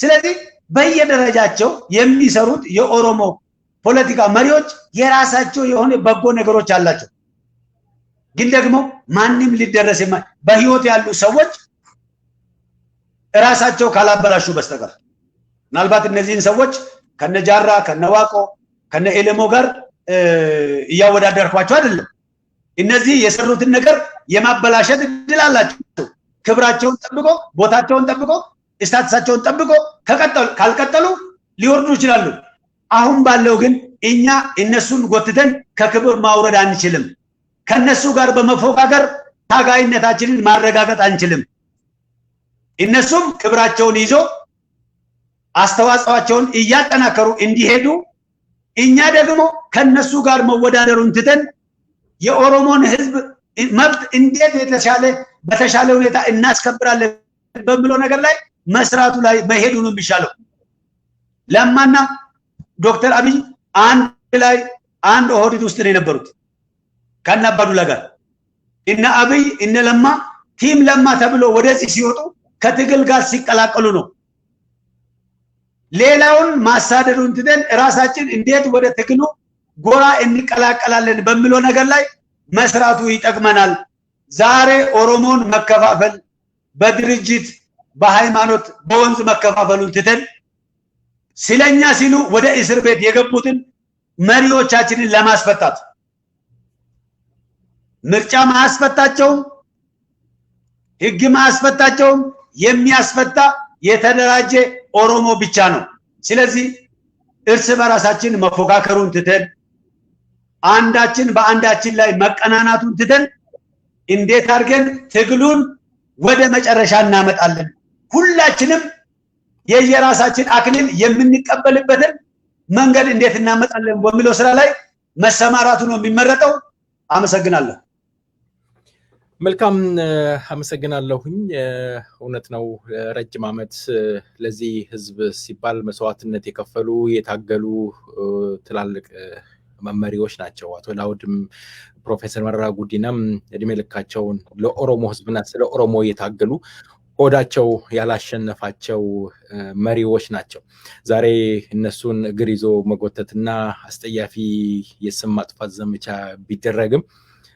ያው ወርቅ በሳት ይፈተናልና ዞሮ ዞሮ ያው እነሱ ምንም ነገር የሚቀንስባቸው ነገር የለም የኦሮሞ ህዝብ ይሰማውታል ያደምጠውታል ብለን ተስፋ እናደርጋለን የኦሮሞ ህዝብ ዛሬም ነገም አንድነቱን አጠንክሮ ከትግሉን መቀጠል እንዳለበት ይሰማናል አቶ ወልባና ሌሊሳ ከሰይፈ ነበልባል ራዲዮ በመጨረሻ አንድ በጣም ሰሞኑን በነጅዋር ምክንያት ተደጋጋሚ የስልክ ጥሪዎች ይደርሰኛል እሷ ላይ ለሚሰሙን ሰዎች ከምርጫ ጋርም ተያይዞ ለሚሰሙን ሰዎች በየቀኑ ችሎት በተቋቋመ ቁጥር ምን ሆኑ ብሎ ሰዎች ይጠይቁናል እነጅዋርን ከፍርድ ቤትም ከብልጽግናም ለነጅዋር መፍትሄ መጠበቅ የለብንም ከማንም ስለመብታችን መፍትሄ መጠበቅ የለብንም መፍትሄው ያለ በእኛ እጅ ነው ጅዋር ኦሮሞን ወጣቱን አስተባብሮ ባያሰልፍ ኖሮ ኦነግን ከኤርትራ እኛን ከቃልቲ ኦፒዲኦን ከተላላኪነት ማውጣት አይቻልም ልክ ጅዋር የተከተለው መንገድ ተከትለን እርስ በራሳችን መገፋፋቱን ትተን ፍርድ ቤት ምን ተፈጠረ ምን አልተፈጠረ መጠየቁን ትደን ዛሬ ምን ያህል ተደራጀን ምን ያህል አንድነታችን ምን ያህል ጥያቄያችን ምን ያህል ስትሮንግ ጥንካሬ አገኘን በሚለው ላይ ጊዜያችንን እንጨርስ ምርጫም አቅም ካለን ብቃት ካለን ነው የምናሸንፈው ምርጫ አይደለም አሁን በእኛ ፊት ያለው ዝርፊያ ነው እንጂ ምርጫም አይደለም ምርጫ መሆን አይችልም ህወሓት እንኳን ምርጫ ማድረግ አልቻለም ስለዚህ ይሄ ነገር ላይ ጥንቃቄ ማድረግ አለበት ሰው ከፍርድ ቤት ምንም ነገር አንጠብቅ ነው የሚለው እኔ እነሱ ወንጀልም ሊሉ ይችላሉ ከኢትዮጵያ ፍርድ ቤት ምንም ነገር አትጠብቁ ዛሬ አይደለም እኔ ከዛሬ 10 አመት በፊት ፍርድ ቤት ሲቀርብ ከበቀለ ጋር የተያያየ ነው በዚህ ነው ከነዚህ ሰዎች ላይ ምንም አንጠብቅም በዚህ ፍርድ ቤት ምንም አይነት ክርክር አናደርግም ብዬው ነገር አልኩ አይ ብንከራከር በመረጃ እናሸንፋለን አለ ሁለታችንም ላይ ተፈረደብን መፈረድ አይደለም ድጋሜ መልሰው አሰሩት በቀለን ከኢትዮጵያ ፍርድ ቤት ኦሮሞ ፊቲን አያገኝም ኦሮሞ ከኢትዮጵያ ፍርድ ቤት ፊቲን አግኝቶ አያቅም ኦሮሞ ፊቲን ቢያገኝ ኖሮ ባልሰራው ወንጀል ማሞ መዘምር አይሰቀልም ነበር ኦሮሞ ፊቲን ቢያገኝ ኖሮ ከሞት ያዳነው ሰው ጄኔራል ታደሰን መልሶ አያስረውም ነበር ኦሮሞ ከኢትዮጵያ መንግስት ፊቲን ቢያገኝ እንኳን ትጥቅን ቀበቶዬን በፈታለው ያለው ጁዋር በብልጽግና አይታሰርም ነበር ስለዚህ እባካችሁ በተደጋጋሚ ይሄን ጥያቄ መጠየቁን ተውና ኦሮሞ ምን ያህል ተደራጀ ብላችሁ እርስ በራሳችሁ ተጠያየቁ የሚያዋጣን መደራጀት ነው ብልጽግና ያዋጣናል ካላችሁ ብልጽግና ውስጥ ተደራጁ ኦነግ ያዋጣል ካላችሁ ኦነግ ውስጥ ተደራጁ ከፋው ያዋጣል ካላችሁ ከፋው ውስጥ ተደራጁ አይደለም እነዚህ ሁሉም አይረቡም ካላችሁ ኦሮሞን አትበታትኑ አንድ ጠንካራ አቋም ይዛችሁ ውጡ የሚያዋጣን የኛ አንድነት እንጂ የሰዎች መስዋዕት አይደለም እኛን እርካብ አድርጎ ወደ ስልጣን መመለስ የሚፈልጉ ወይንም ደግሞ እኛን አጥፍቶ ለራሳቸው መኖር ከሚፈልጉ ኃይሎች ምንም ነገር መጠበቅ የለብንም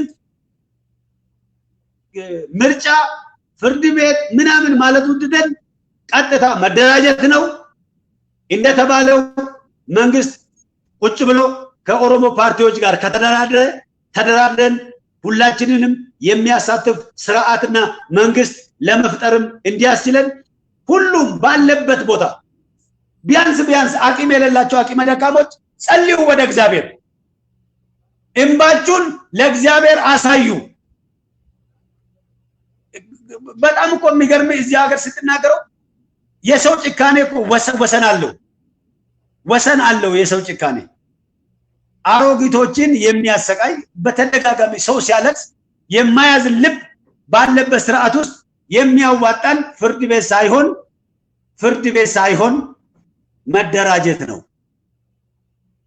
ይሄው እንደምታዩት እናትና ምስቱ ልጁ ክርስቲያን የሆነውን ሰው በአክራሪነት የሚከስ የህግ ባለሙያ ባለበት ሀገር ላይ is very difficult ሚዲያ ይሄን የሃይማኖት አባት ብሎ አንተ ሰፈር ኮሽታ ሲኖር የሚጮህ አንተ ስትሞት ግን ከማይናገር ላይ ምንም የምትጠብቀው ነገር የለም የሚያዋጣን አገር ለማጥፋት ሳይሆን መብታችንን ለማስከበር የሚደርስብንን በደል ለማስቆም አማራጫችን መደራጀት ነው ስለዚህ ይሄንን ለማለት ፈልጌ ነው አመሰግናለሁ መልካም የጀዋር መሐመድ ክስ በጣም አነጋጋሪ ነው አሳፋሪም ነው ጀዋር መሐመድ እንደዛ አይነት ሰው እንዳልሆነ ጠቅቄ ያውቃለሁ ረጅም አመት ጓደኛዬም ስለነበረ በተደጋጋሚም ሚዲያ ላይ ስንሰራው ስለነበረ ጀዋር መሐመድ እንደዛ አይነት ትንክተኛና አክራሪነት ኖሮት ጳጳሳቶች ምናምን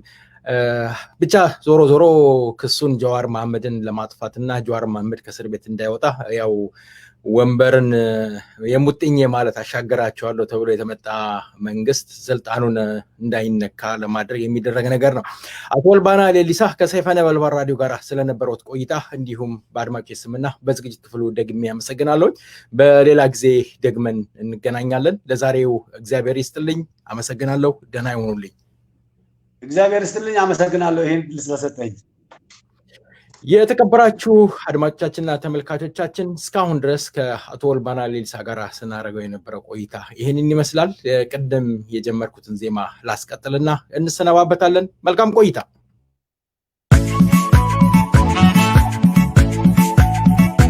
አቦቴ ረገም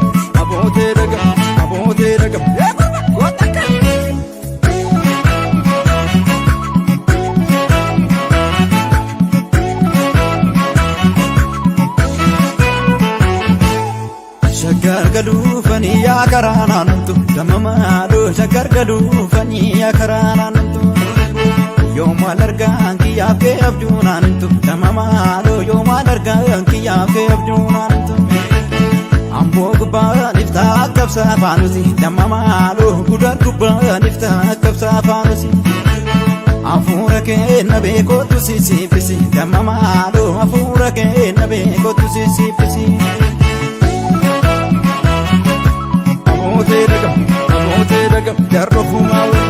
Abote dagam jarrofuma wallab salale bahu male barana salale bahu male yawana najesi bakuma gara ko male salale tigalani shukuti male malidatani gade wano fitu kubani kai dabukisani salale bahu male barana salale bahu male yawana najesi bakuma gara ko male salale tigalani shimala male malkabatani gade wano fitu kubani kai dabukisani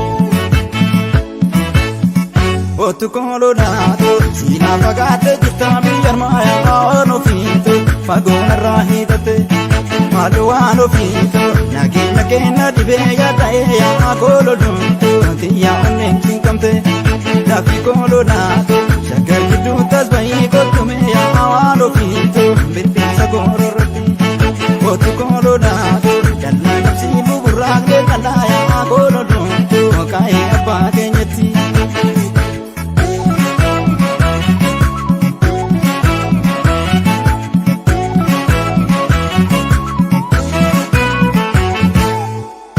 Facaafte nyukote galchite damamaado sanyi facaafte nyukote galchite maalittafu filaku kennite damamaado maalittafu filaku kennite laalcha bileeto sibiila nyaachisani damamaado laaladdaa ririma nyaachisani daftee nuftu kobaatti na doorsiisani damamaado nanna qabdu kobaatti na dhaannatani